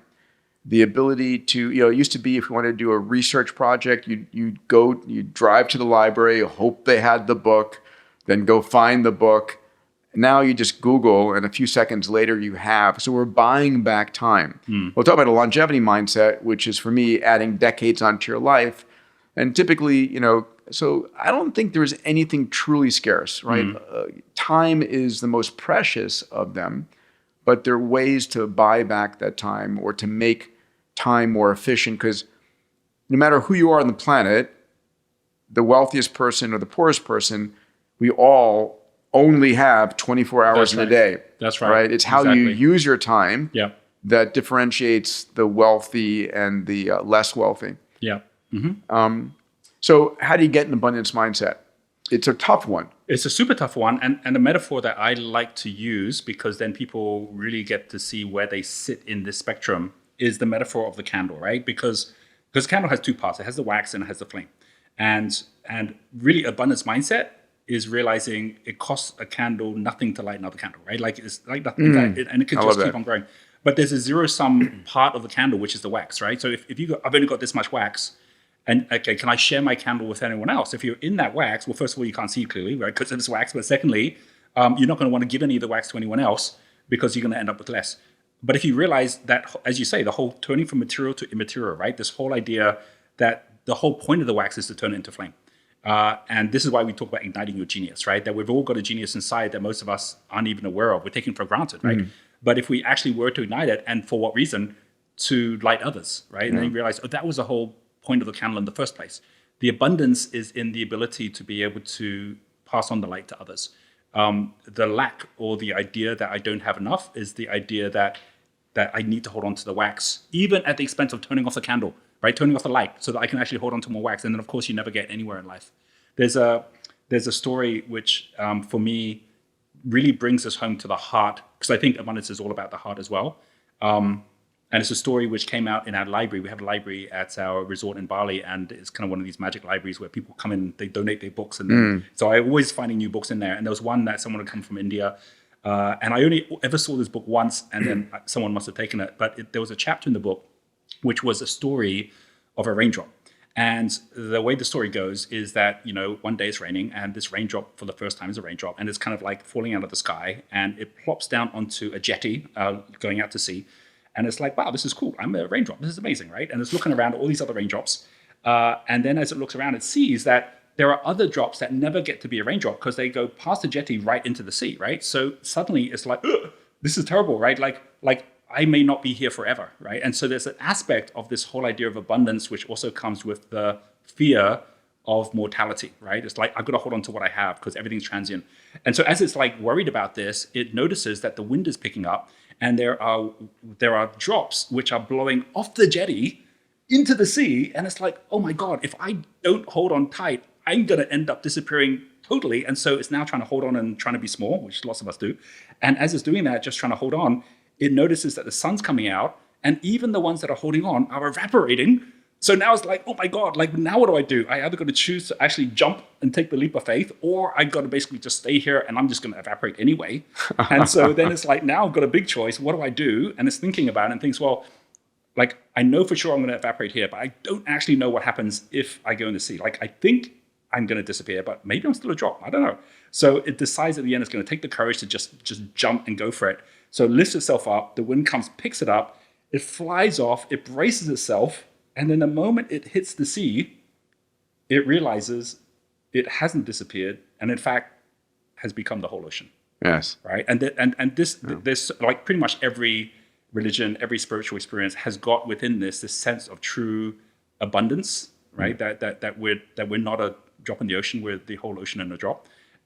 What every leader I know, everyone who's ever shaped this world has come in with that level of energy. Yes. And it's that energy of always having more to give, right? Because there's always more, which then makes the universe work through you, right? Because that is the key to all of this, is the consciousness of being aware that the mindset which allows us to be able to really have an impact on others is only when we expand ourselves to the size that they are as well. That's beautiful. I think a mission for entrepreneurs, I define an entrepreneur as someone who finds a problem and solves it, right, ultimately. And so the more entrepreneurs, the more problems that are solved. I also think entrepreneurs are ultimately today, exponential entrepreneurs are about creating massive abundance in the world, right? If you look at the greatest entrepreneurs, if whoever you might think of, Steve Jobs, when you have millions of dollars of free apps on your phone, it's a massive amount of abundance. And so the question is, where is there scarcity in your life? Where is there scarcity in your company, in your industry that you can turn into abundance? Someone is going to do it. And if you can, there is massive opportunity. And it isn't about the idea of charging for that, but it's the business models that are wrapped around it. And so, for me, I'm working, a lot of my energy right now, Roger, is in the healthcare space, building Fountain Life, and how do I constantly demonetize and democratize, right? So it's super expensive to have all of your upload 150 gigabytes of data and imaging and so forth. But my job is to leap ahead and figure out how do we eventually provide that to everybody for free, right? And what are the steps in the decadal decrease in price and increase in capability? And it's a challenge. It's going to take 10 years, but we're going to get there. And so I encourage entrepreneurs to be thinking about how do you take something that's scarce. The typical consulting business is one where you put your arms and barricades around a group of individuals and you meter them out a little bit at a time. Right. Yeah. By the hour, expensive, or a law firm, whatever the case might be. And of course, here comes AI that is going to disrupt that entire business. Right. It's going to become, effectively the best legal advice, the best consulting advice is going to be your AI engine that you've built. So scarcity to abundance, it's really overcoming this core mindset that we have of fear and scarcity. And this, we're heading towards a world of abundance. It's a world for me that's more peaceful, more loving, where every mother knows that her children have access to all the food, water, energy, healthcare, education that they need. And that's really a world that I want to help create. Absolutely. I think, there's no better truth than the one that says, a man, you get to see the true measure of man when they have everything or when they have nothing, right? And, and this whole aspect about like, what does abundance look like? Sometimes it's almost the opposite. There's this kind of thought exercise, which is a very interesting one, which is what would happen given that, we're all kind of like in this rat race of one form or another, unless we somehow transcend it. What would happen if tomorrow we woke up and the entire monetary system of the world had collapsed and you couldn't use a dollar, you couldn't use a pound, you couldn't use anything? What would then happen, right? And it's super interesting because every time I've ever had that conversation with people, for some people, there's actually a level of relief, right? It's like, okay, that's good, I'm not chasing. But the second thing is no one thinks, oh, we might as well just pack our bags and die, right? It's like, no, we'd figure it out, right? We'd actually find ways that we can trade value with each other. We'd look after each other. We'd bring everyone along the ride. And we realize how much we're kind of in a game at the moment, which is the musical chairs game where we think they're going to get taken away, where what we would actually do if we actually were to be in a world where we were actually having to figure it out from scratch, like first principles, we would think differently about what we do today, right? Like, let's imagine that, like tomorrow, that this would be the case, and you knew that, someone had some fruits that people go pick up to eat, right? Someone's got a truck which basically could go pick up the fruit. Okay, someone who's done really badly by people has got a truck, and someone who's like everyone likes has got a truck. Who are you going to go send for the fruit, right? It's the one that you trust more. Okay, well, if today there's things you can do to be more trusted tomorrow, what would you do? I'd call this person, I'd speak with, and you realize the behaviors that we ourselves would have to be better human beings if we actually were living in a world of abundance where we're not having to chase each other for things, it would be a different world. And the people already living in abundance, exactly as you said, they're already thinking in that way. They're not waiting for it to happen, but they're creating it through constantly giving, but giving the things that are of highest value. And I'll just share one thing about effective giving, because I think this is where a lot of people get it wrong. It's like, I gave and it didn't come back. Well, it's like if I went to a baseball game in San Francisco, and everyone behind the pitcher were all having a glove because they knew if the ball came back, they weren't throwing the back of the pitch, right? Like if they get the ball, that's it, it's out. So being very aware that if you're playing the game and you're on the pitch and there's other people playing, even your opposition, they're going to keep the ball in play, right? Because that's how you play the game.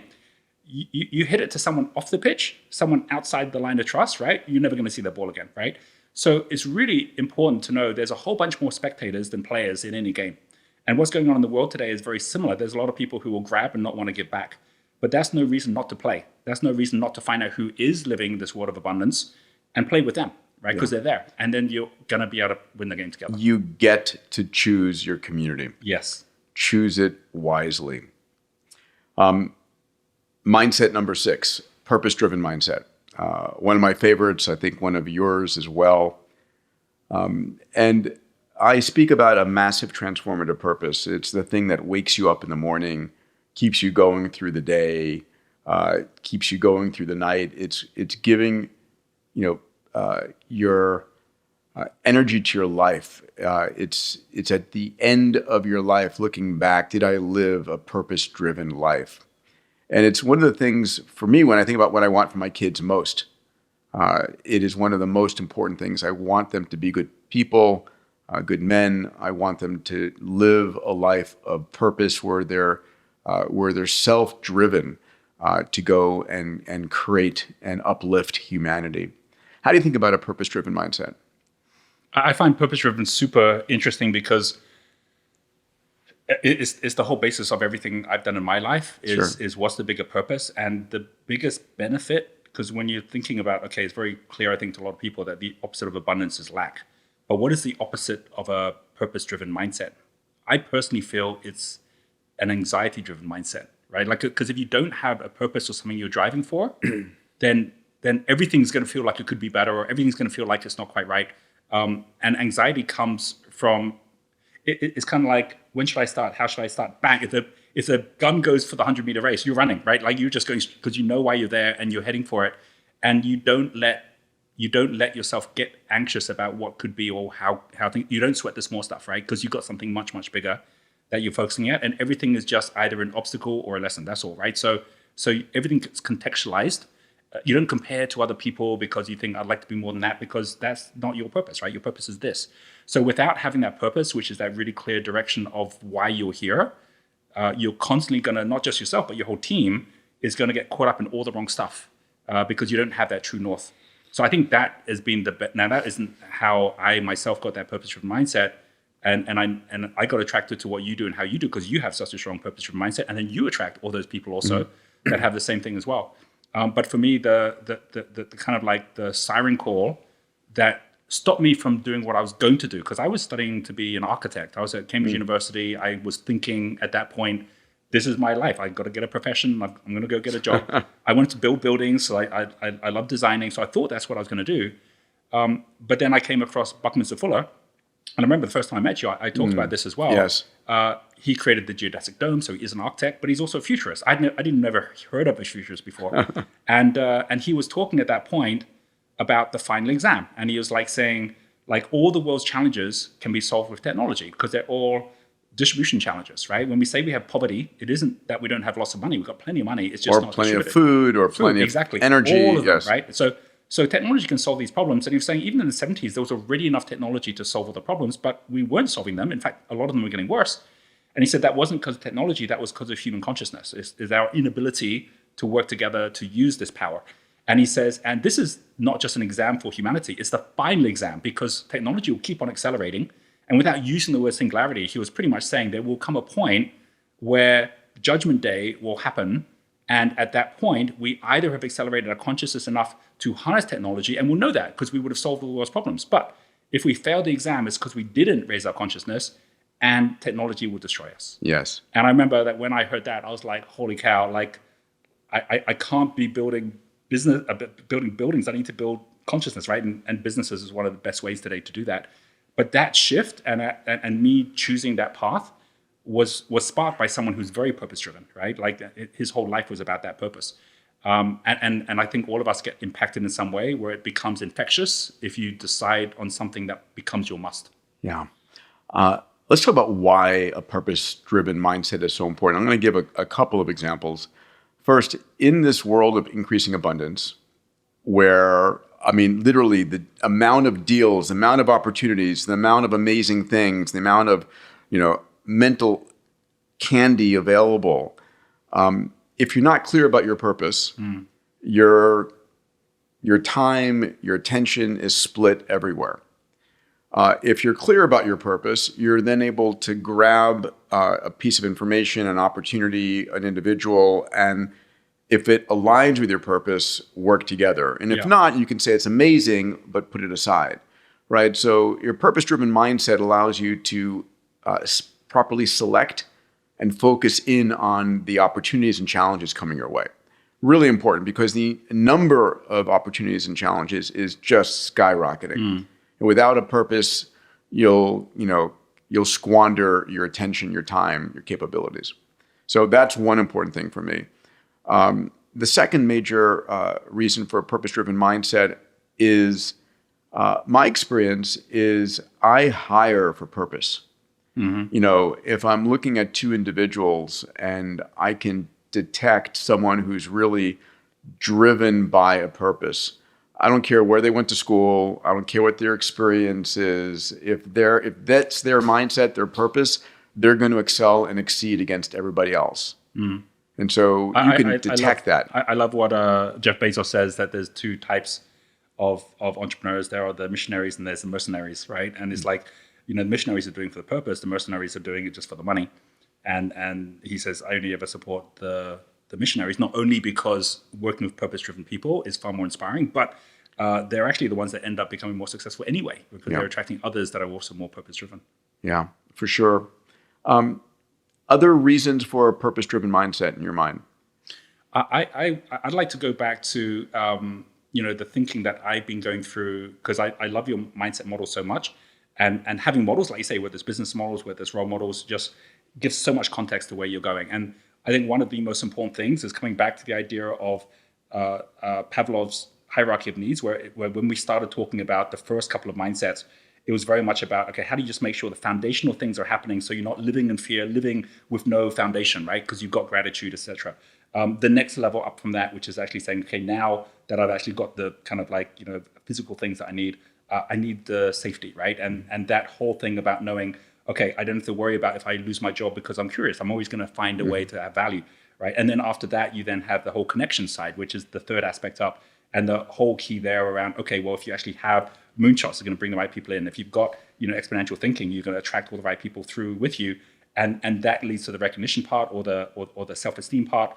This final part is self-actualization, right? And this whole thing about purpose, where you realize, okay, well, you can get to a certain level of success outwardly, but inwardly is the real key at the end. Like passion can push you, but purpose will pull you, right? And at times when you look at people and go, well, they're clearly not doing it for the money. They've got plenty of money, right? But they keep on going. And that's when you want them to keep on going, because that's when they have the greatest impact in the world. It's because of the higher value of what it does to your own spirit by actually being driven by something greater that you can leave a legacy with.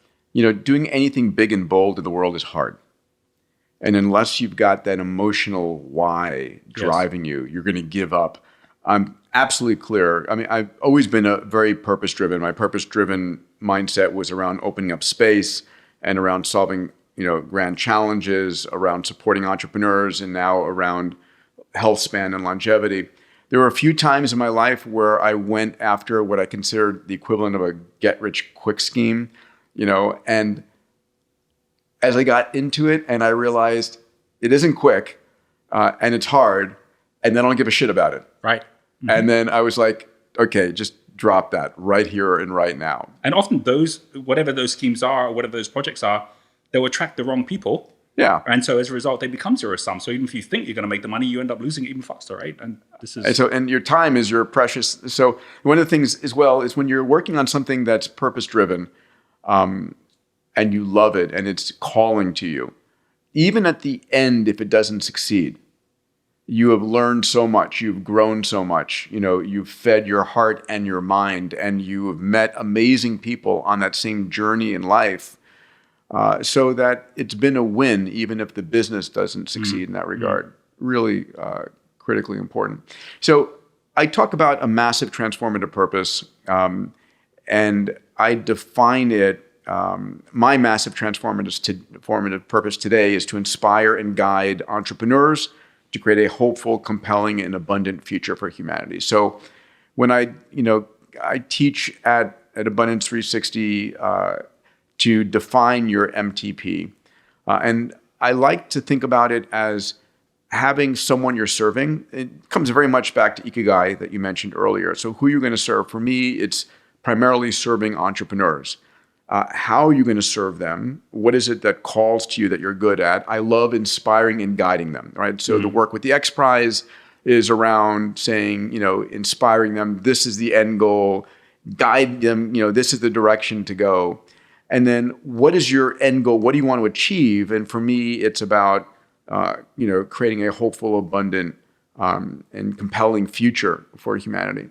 So I define that. I say that every day, once or twice a day, sometimes more than that in the shower.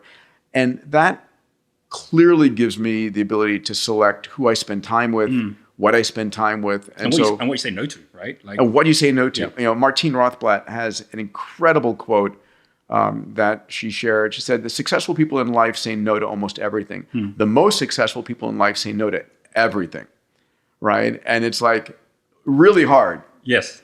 Yeah. It's got to align with that MTP. Yeah, absolutely. And it's really interesting. If you don't mind, I wanted to just share this because we were talking about this. And we'll put this. If you don't know, Roger is an incredible artist, and his notebook is a work of art. There's like you've heard of Leonardo da Vinci's notebooks. There's Roger Hamilton's notebooks too, and we'll put this image in the show notes. Actually, I've got the Abundance when I've been at Abundance. This goes all the way back over a decade, right? I've got the ones from a decade ago. Oh my God, that were on as well, which is hilarious. In fact, amazing. this is the kind of making the notes we were talking about for Genius U. Just hold it up to the camera for 1 second so people can see. This is one of the human longevity ones that we did at Abundance, right? This was another one. This was Abundance 360, I think, 10 years ago, when you talked about the 60s, right? So that was on here as well. Wow. But I wanted to share this because I'm honored. Yeah. So you made this when on the flight over? Yeah, I was on the flight over, and I was thinking, there's something around how mindsets, and if we link mindsets to consciousness, because it is about just shifting the way you think. It's totally.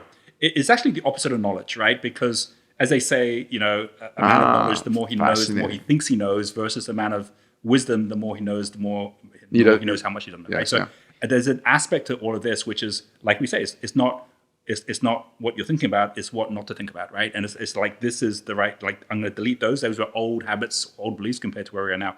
What's super interesting, and I think a lot of people don't know this when they look at a rainbow, is the colors of the rainbow were actually defined by Isaac Newton, right? Like before he wrote Principia, he wrote a book called Optics. And of course, you look at a rainbow, it's got infinity number colors in it, but he knew enough about kind of like the levels of consciousness from Egypt, from India, that he said, okay, I'm going to use basically the 7 chakra colors as basically the 7 colors in a rainbow. Now, what's really interesting is that, like, a lot of people don't realize this, and I'm half Chinese, my mom's side, and I'm half Scottish. So I always link the Eastern philosophies with the West. Beautiful. But one thing super interesting that I think a lot of people don't realize when they're doing yoga or they're thinking about chakra energies is that we're talking about consciousness levels, that they basically went and said there's a hierarchy to understanding consciousness, which links to Pavlov, which links to basically the way we think. And just to go through it very briefly so that we can see how this fits together. When we go to school, we're actually learning some of the lowest levels of consciousness. So we've created, and I wrote a book about this called The Million Master Plan. There's 7 levels starting from red to violet. But below red is infrared and above violet is ultraviolet. So you've really got 9 levels. And the very beginning bit, which is the victim mindset, which is basically like the one that's infrared, is the one where it's like the whole world is happening to me and I have no power over anything, right? And that's the mindset. And a lot of people get that mindset. In fact, when we're kids, we're kind of taught that's what we need to be like, which is why we need our parents. To move from that mindset to the next one, which is red level, which is survivor, having just enough to have nothing, right? Like a lot of people go through the whole life, even big paying jobs, where their self-worth is such that they'll just spend everything they've got and they'll basically just lose everything they've got. And they'll always end up back in the same place. And a number of entrepreneurs I work with who are trying to grow big businesses, but they haven't solved their own issues yet, which are about their own mindset, about self-worth, and about how money and resources are flowing through themselves. This is where basically, if they don't turn on gratitude mindset, they can never grow, because they're always going to think they're not good enough, right? This is just the reality of it. So that's why. And they'll self-sabotage. Yeah, that's right. And I see so many people self-sabotaging themselves, and they're like, "Holy cow! If I just got more grateful, I would actually keep more and attract more than what I'm doing right now." Yes. And it wouldn't be such a bind, right? The one above that, which is the orange level, which is the worker, is the one that goes, you know what? I can be positive, but not by just going out playing. I got to actually earn the right by being in a team and showing I can show up, and like being in the football team without having to be the one holding the ball the whole time. And that worker mindset, like my dad, he got his self-worth when he was in the police force in Hong Kong by basically working hard. Like we'd get to a weekend, like, and I'd come back from school, and he'd be like, I had such a good week. He'd be sitting on the balcony with his beer, and And I go, what happened, Dad? And he'd be like, I just worked so hard. I was like, yeah, but what happened? He's like, I just worked so hard. And someone at that level, by the way, if their self-worth is linked to hard work, they'll hate the fact that the government is paying someone, Social Security for not working, right? Right. Yeah, so it's like, that's not fair. So, and they'll also look at the people above who aren't working so hard, who've got their own business, to go, they must be cheating. They're doing something wrong, right? So this is orange level. And the reason this is important is orange level basically is like, you're going from root chakra, you're going to, and I put it all in here so you can look at it here. Love it. You're going to sacral. And this is where basically someone who's like, if I don't have a growth mindset, gratitude mindset to growth, I can never go beyond that. So people who are working hard their whole life, who go, there's no way I can learn anything new to go start my own business or go do my own thing, they'll listen to some of what we're talking about here and go, fine for them to talk about, moonshot mindset, but I'm just trying to get to the end of the month and get my pay. But when you go, oh, if I was curious, how does someone who is younger than me, who is not as hardworking, who's not as lucky, who's not as skilled, and they're making 10 times more than me, how are they doing that, right? And there's always a way, right? And then going from those three, which we call the foundation prism, because they're all about your own personal self-awareness on yourself, you then go to the next three we call the enterprise prism, which is frankly the entire way that the $11 trillion a day that changes hands all operate in the economic system. And that's the player who is the one who is one person doing more things, which we've all had experiences of in a startup. The green level, which is now heart. So will is like, I will do things. They'll have a big to-do list. Right. So when you say something like, look, at the end, success is what you say no to, they don't have a not to-do list, right? They've just got a to-do list. So it's like, I've got to do all these things and it's bearing down on me. Well, that changes if you have a moonshot mindset, because with the moonshot mindset, other people are going to come and help you do that moonshot. Like that's the whole kind of like learned competence side. And then above that green level, which is heart now, and these, by the way, all show up across any knowledge that you look at in terms of true wisdom. There's a great book by Stephen Covey.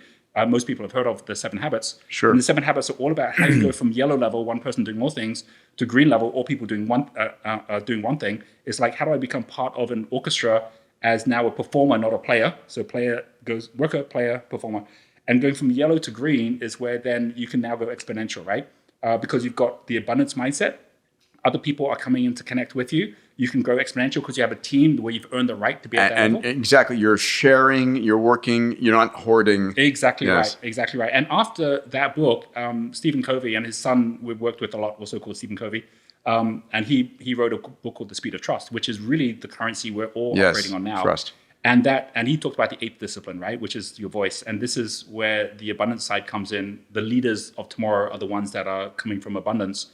But those three, if you do that right, then you've mastered the enterprise prism, where you can start a business, you can build trust, you can add value. But the final three, we call the alchemy prism, is where, like asking the question, why is purpose driven so important? These final three are not the people in the audience watching. They're not like the spectators. They're not the players, the performers, or the conductors. The conductors are the ones that basically are at the blue level, that don't have to pick up an instrument, but they make all the music. Once you understand that, and that's where investors sit, right? An investor, if they see you're not doing a good job as CEO, they're not going to come in and basically try and be the CEO, right? They're going to find another CEO. Just like, a conductor who sees a violin is off key isn't going to come in and try and basically play the violin. They'll just get another violinist or a different violin. But the key thing above that is you then have the three that made the music possible. You have the trustee. So we're seeing in the world today all these different people who can move mountains just through their trust, right? Like Warren Buffett, people will pay millions just to have lunch with him. Richard Branson, that people pay millions to use the Virgin brand. People now, you have trust within the exponential community. Oh, if Peter's behind that or he's supporting that, right, then I want to be a part of that as well, because people trust him, and this is where the trust is so important. Trustee in a theater is the one who actually allows the theater to happen. And the problem is, too many of the trustees have been our politicians or people who basically are saying, trust me, and we don't trust them anymore. And this is why it's so important, because if you're not purpose-driven, you're never going to build the trust at that level. And the one above that, which is basically where we get to the third eye, this is basically now where we're getting to, where we're about to get to with longevity. This is where you're going to the composer level. And composer is the one that makes the music. So when you talk about something like poverty is just a bad composition, right? Like I said, like in Bali, it's a different composition, so people don't feel poor. Whereas we are all living in music that's gone off key, and we're wondering why it sounds so bad when we're trying to play it, right? But that's what's happening right now today. And the notes just happen to be banknotes, right? But it's the same thing. It's the fact that we basically are all trying to make music which isn't in harmony. And everything we're talking about, mindsets, allows us to reharmonize. And then the final one, legend, is ultraviolet. That's basically where a legend on a map is a symbol, right? When Steve Jobs leaves us, he leaves behind a symbol on the map, which is one about quality and technology, right? When Nelson Mandela leaves, he leaves a symbol which means something quite different. And that's when this energy can really go way beyond ourselves in our lifetime as well. So I think one thing really important is that these mindsets are more important now than ever, but they're all linked to ancient truths. And they're all linked to basically the man's search for meaning and man's search for wisdom that goes back thousands of years, right? And so I wanted to share that because I think it's so important that people realize this is not just a nice to have, but it's like a must have if someone wants to be raising their consciousness. I love this so much. And I want to remind everybody listening, the mindset that you have was inherited someplace. Where did you get it? What mindset do you have? And what mindset do you need? And how do you shift your mindset? These mindsets can be honed. They can be created. They can be amplified. They can be shaped. It's not overnight. It takes time. Our mission here is to give you the hints to start to think about this. It's a little bit every day. Our brains are neural nets, just like Google's machine learning deep neural nets are, and it's example after example after example. It's living and breathing with the right people. It's reading things that amplify that mindset. It's seeing examples over and over again. And it is really the most fundamental, thing that we can learn. I criticize our educational system today. My son in fifth grade was like learning the state capitals. And I'm like, you don't need to know the state capitals. That's why God created Google, right? But understanding mindsets and how to hone them and which mindsets to choose is far, far, far more important. Even, I think so many of us, because when you're the boiling frog, you don't even realize the damage that the wrong mindset is doing. I didn't realize this with the education system when at Green School, which was set up by John and Cynthia Hardy, when they wanted to homeschool their kids, they basically thought, there's no better place than Bali for like a beautiful place that you could be learning about changing the world, right, through the environment. So they created Green School. If you look it up online, you'll see the most beautiful like cathedral of bamboo for school. And to give you an example of just the shift of going from a scarcity or a dependency mindset to an abundance or resourceful mindset, take something like art, right? When we set up the art class there, we said, you know what? Art actually already is teaching dependency. Because why? When you start the art class, you start with the kids going, okay, kids, here's some paper, here's some paints. Now let's paint something. Well, of course, they're going to think they can't paint anything if they don't have the paper and the paints, which is like going out and think, I can't get money unless I have a job. As opposed to what happened at Green School, where we said, okay, paper, let's talk about paper. Where can you make paper from? Or did you know that cows actually, you can use the cow dung to make paper? Let's go make it, right? Paints, okay, purple. Did you know you can make that from eggplant? Yeah. Well, let's go make it. And so the kids all of a sudden, it's all abundant. It's all everywhere. Abundant. And they don't start the art by basically just having equipment that someone paid for. They start the art by creating the equipment, creating the palette. Right. Of course, that's what entrepreneurs do as well. And you think, my gosh, that's not taught at school at all, right? Or even worse, like everything we've been talking about, which is get with the right people, copy from them. We know at school that's called cheating, right? So it's just understanding how much that we are all being coded, often by absolutely the wrong values and wrong beliefs. And then we wonder why it takes so long when we get out there to have to unlearn these things, right? I'll close out our purpose-driven mindset with the realization that, again, I'll say this, doing anything big and bold in the world as an entrepreneur, taking a moonshot is going to take a decade. It's not easy. And you need to have that emotional juice. We're emotional beings. I think of your massive transformative purpose as a canvas, talking about art, and this is what I care about. This is what emotionally drives me, opening up space or reinventing education or reinventing healthcare. And then a moonshot is a target on that canvas that I'm going to achieve A, B, and C by X, Y, and Z. This is what I'm going for. This is the shot I'm calling, right? Without a target, you'll miss it every time. But it's got to come back to that emotional driver. that is fulfilling, that gives you purpose in life, and that attracts amazing people to you. When you have a strong MTP and you're proud of sharing it, right? If you've developed your massive transformative purpose, and I have blogs on this, and you can go to mymoonshotplanner.com, which is an AI engine that will help you develop your MTP and develop your moonshot for free. When you have your massive transformative purpose, if you're not sharing it with the world, then there's something wrong. Either you need to have something you're willing to share, and when you do share your MTP at cocktail parties, on stage, in what you write, and people know who you are, what you stand for, where you're focusing, it's the universe is then going to bring those people to you, right? My friend Roger is going to say, "Oh, you've got to meet this person over here," right? Or have you seen this this business over here? It's incredibly powerful as a magnet to bring amazing opportunities and people into your life. Yeah, I'm going through my own realizations as well, how easy it is as you go through the hero's journey, right? Where basically you go through the road of trials and things get thrown in your way. Talking about like MTP and just constantly reminding yourself of it. When I mentioned earlier about the final exam and Bucky, right back then, long before I knew you and long before I'd heard about the concept of singularity, he was already talking about not just here's the problem, which is we've got to increase consciousness, but here's a solution, right? And he said the solution is that we need to play what he called the world game, right? And what is the world game?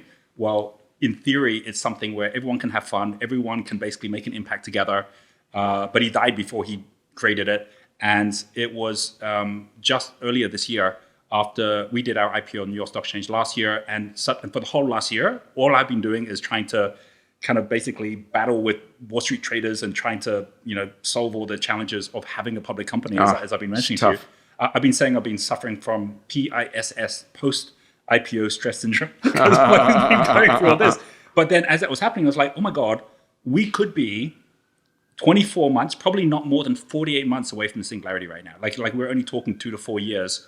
And everything that I set up of my life to basically be able to help raise consciousness in whatever small way I can with our group, like time's going to be up. Like this is it now, right? Yeah, this is we're in the 99th level of the game. Absolutely right. Yes. So then it's like, now's the time. So I didn't get on this now. So we had a session last week where we launched a world game. And this is our way of playing with all of our 5 million students around the world and what will be 10 million fairly soon. And where basically everyone who's coming on board, we've got cities, we've got countries, we've got leaders in these cities and countries.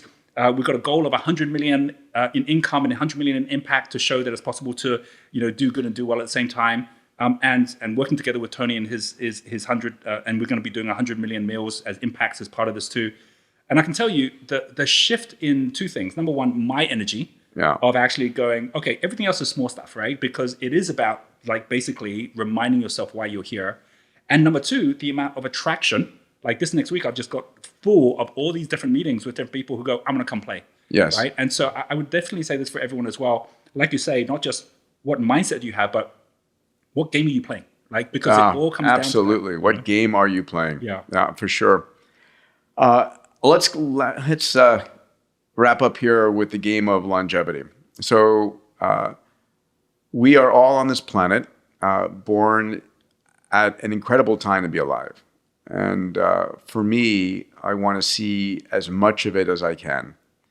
And I'm out there building businesses, proselytizing and speaking about a longevity mindset. And I define a longevity mindset as someone who understands that we're in the midst of a healthcare revolution, that we are going to be extending the healthy human lifespan by decades. Why? Because of AI, quantum technologies, biotechnology, capital flowing in. I remember when I was in medical school, I remember reading about and then seeing a TV show on long-lived sea life, that certain species of whales, bowhead whales, could live 200 years, and then Greenland sharks could live 500 years and could have babies at 200 years old. And I'm like, wow, if they can do that, why can't I? And I said, it's either a hardware problem or a software problem. And this is the decade where we start to solve those problems. And the question is, if you believe that these breakthroughs are coming, this idea that Ray Kurzweil talks about longevity escape velocity, there's going to be a moment in time where that for every year you're alive, science is extending your life for more than a year. If that's coming, like Ray believes in 10 to 12 years, or George Church or David Sinclair in the next 15 years, then if you believe that, then your mission should be, if you love life and you want to see more of it, should be to stay in the greatest health you can for the next 15 years to intercept those technologies coming our way. And for me, that's a longevity mindset. It's this level of belief that we can create longevity. We can extend a healthy human lifespan. You may have a different definition of longevity mindset. How do you define it? Well, I'll tell a story, first of all, which really impacted me when it comes to those who think about time on larger timescales, right? Because that is a large part of what this is. And I've seen this again and again when you look. I remember seeing a quote. If you go to the Apartheid Museum in Johannesburg, there's a quote which is on the wall from Nelson Mandela from, I believe it's like the 1950s or maybe early 60s, where he says, "I will be the first South African black president."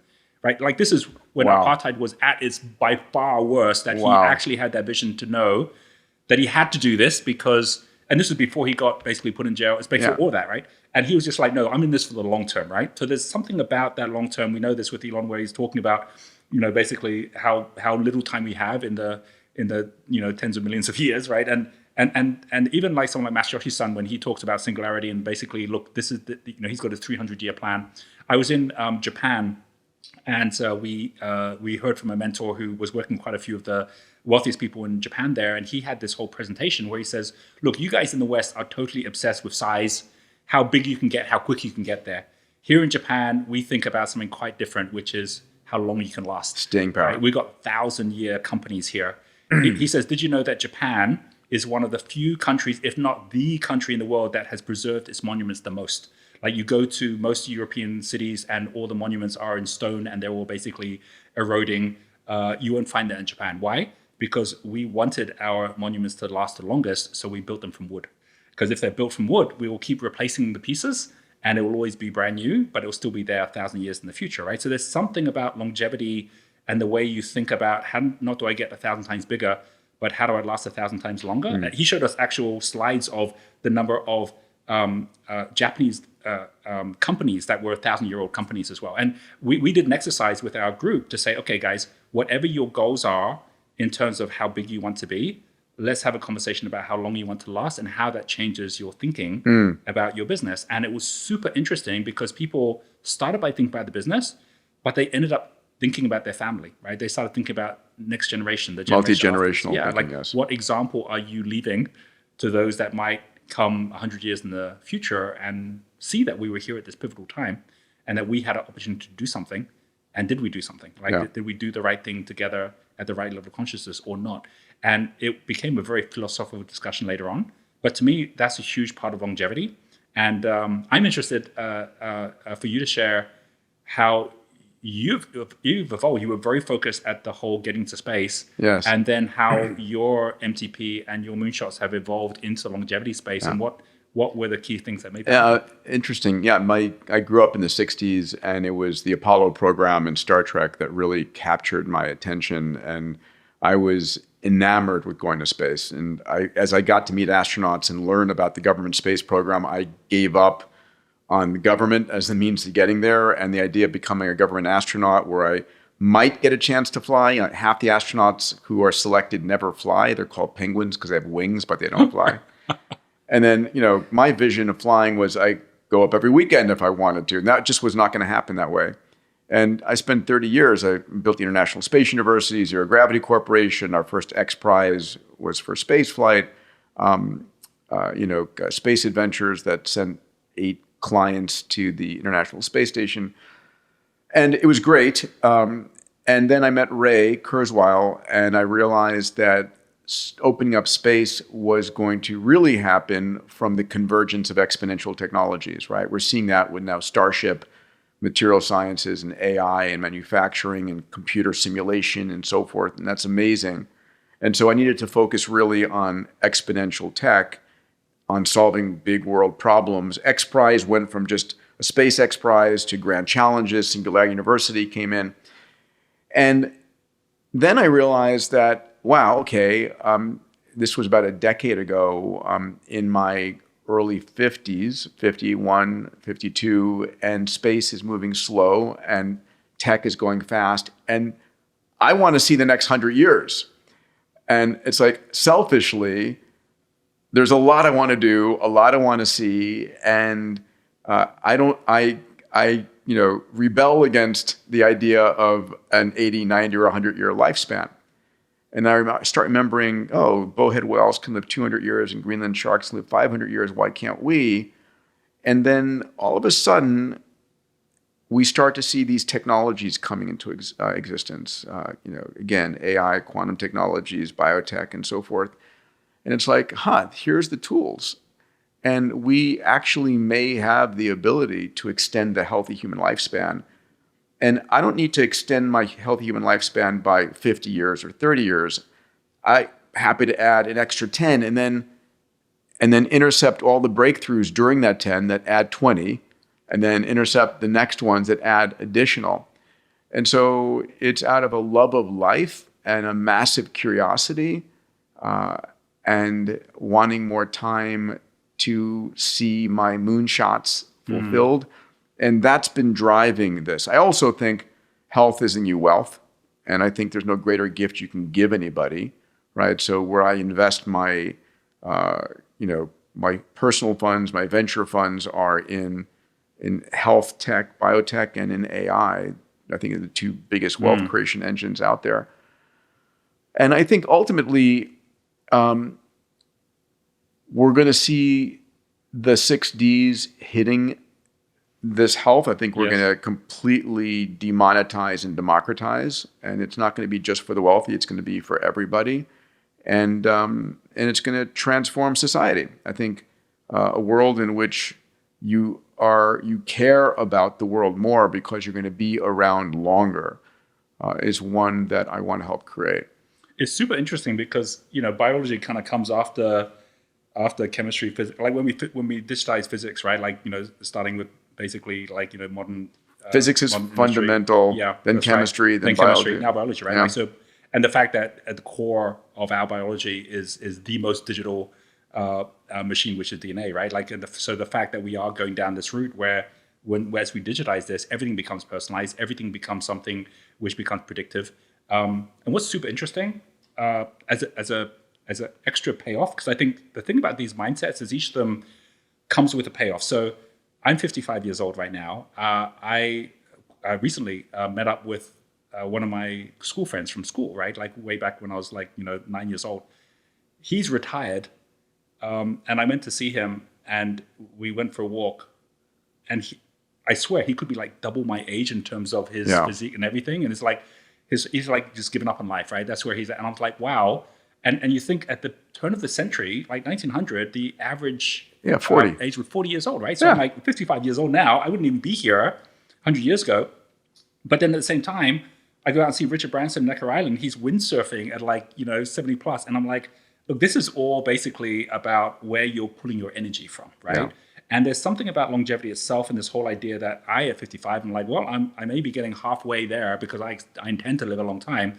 But the biggest thing that I feel keeps me feeling young is the fact that I'm drawing my energy from, I believe, a different source, right? Like I feel there's 3 different sources. And again, this is more metaphor, but the 3 sources that we tend to generate energy from, if we're at the bottom prism that we talked about in consciousness, the only energy you can get is pretty much like elected power, right? Meaning you got to wind up the radio to hear the radio. And the problem with that power, and we call that motivation, right? So if I'm going to motivate myself every day. Well, the problem is if you forget to motivate yourself, then you've got no motivation, you've got no energy. And people at that level, especially if you're full of toxic foods, especially if you're full of toxic relationships, environments, like it's just going to be so difficult to even get through each day. And you see people aging way too early because they're trying to tap into that power. If you take some of these mindsets we talked about and you're here for a bigger reason with a bigger group, at some point you go from elected power to connected power. That's when you go, oh, I don't need to wind up the radio. I can plug it in, right? and this connected power usually comes with community. It comes with right people. Yes. where you just know when you show up, like knowing I was going to come and have a podcast with you, I knew I was going to be more energized at the end of the podcast than even when we start, because it's energizing at this different level.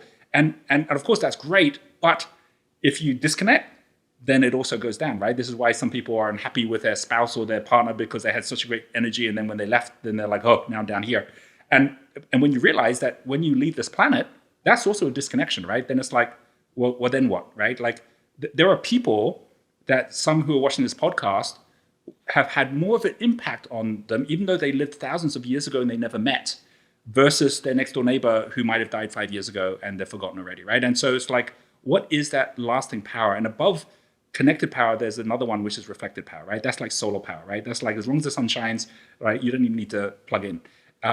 That's what you run on, right? That's what we see the top It's a leaders of the world. purpose-driven energy, That's right? right. There's I love the word enthusiasm, which comes from the Greek word for entheos, which is in God, right? Where there's this energy source, you're enthusiastic about it. You're not just enjoying something, there's a level of enthusiasm. You love what you're doing. Like, I've been so excited about this conversation with you today, because there are very few people I play pitch and catch with in these mindsets. And I think it's one of the most important things. I want to get to the top of the mountain and shout to everybody, listen, your mindset, it matters. Choose it, develop it, hang out with the right people. What's on your walls? What are you reading? What are you watching? Mindsets matter, please. It is one of the greatest things that you've got. And the payoffs, you can't really explain it until you get to it, and then you give it a shot, and then it's like, now I've got this energy. I'll give you an example, right? The numbers are pretty extraordinary that individuals who are purpose-driven and who are optimistic have, a significantly longer lifespan, right? And it's measurable. I've written about it. I think it's a 17% increase in lifespan if you're defined as an optimistic individual. And at the end of the day, who do you want to hang out with? People who are optimistic and purpose-driven, or people who are, depressed and trying to just, make their way through the day? A huge amount. I believe, like, longevity of your phone has everything to do with basically how many apps are sapping the battery and basically the level to which, you're able to charge it as you go. And we're exactly the same. We're like energetic beings, where it's not simply about what you eat or what you know or don't know about your body, or putting yourself at risk by just not understanding that there are tools out there that allow you to get predictive on what might happen to you. But also toxic relationships, like we said, toxic media, like all of these things are all affecting your energy, and that means also affecting your longevity, right? So when you realize, wow, like, getting surrounded by the right energy, getting in with the right purpose isn't just good for the world, it's good for my own lifetime and who I become. And having an interest in longevity mindset totally changes the outlook you have, and it stops you sweating the small stuff happening today, because it's nothing like what was the small stuff that you're worrying about in 2003? Most people can't remember what that was, right? Because that wasn't as important anymore. But so why worry about it today? There's this story I'd love to share, and I know I shared it with you when we were last speaking, but Please. For those listening to the podcast, it's the biggest piece on longevity, I believe, when I heard it myself. And this was, again, on my trip to Japan. And it was when we were doing a tea ceremony where everything is just so deliberate, and like just for the reason that there is this concept in Japan of every moment being precious for itself, right? So like we're only like here having this podcast at this moment with people listening, this one moment. And while it's recorded, the actual experience itself basically is one moment in time, right? And we were like, wow, this is incredible, seeing this sense of presence by thinking about time. And we were in this big garden, which was actually a museum for banyan trees. And we went outside and heard that these were worth millions of dollars because some of them were thousands of years old. And we saw this old man, and he was in there kind of like actually tying the tree. And so we went up to speak to him and said, hey, you're the gardener here. And he goes, no, I'm the owner. We go, you're the owner of this whole place? He goes, yeah. And he goes, well, how much is all this worth? And he goes, I don't know, 100 million.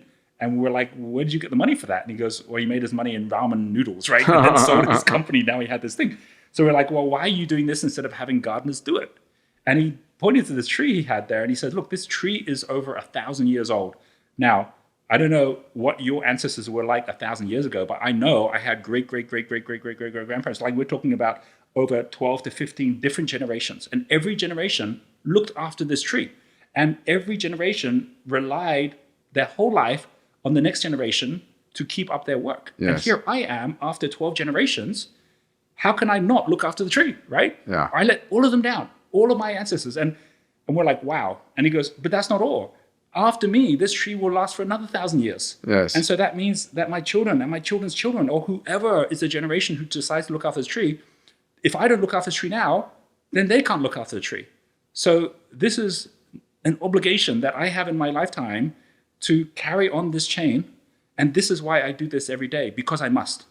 And that really impacted me when I'm like, well, I'm also here not just for my life, and the people I meet every day. I'm here for all those that made it possible for me to be here, and for all the people afterwards as well. And longevity, that changes everything. When you it ties together the purpose-driven mindset, a gratitude mindset, a moonshot mindset. And these are all intertwined. That's a beautiful story. Roger, this has been an epic conversation, and we could probably keep going forever. Talk to me about Genius U. Where do people find you? Tell them what they can learn on Genius U. Who have you built Genius U for? Great. It's called Genius because there's this great saying, everyone's born a genius, but if you judge a fish by its ability to climb a tree, it will go for its whole life believing it's stupid, right? So it's pretty much basically a whole new way of thinking about education, lifelong, from we've got preschoolers with their parents learning how to think about discovery through to primary, high school, through to university.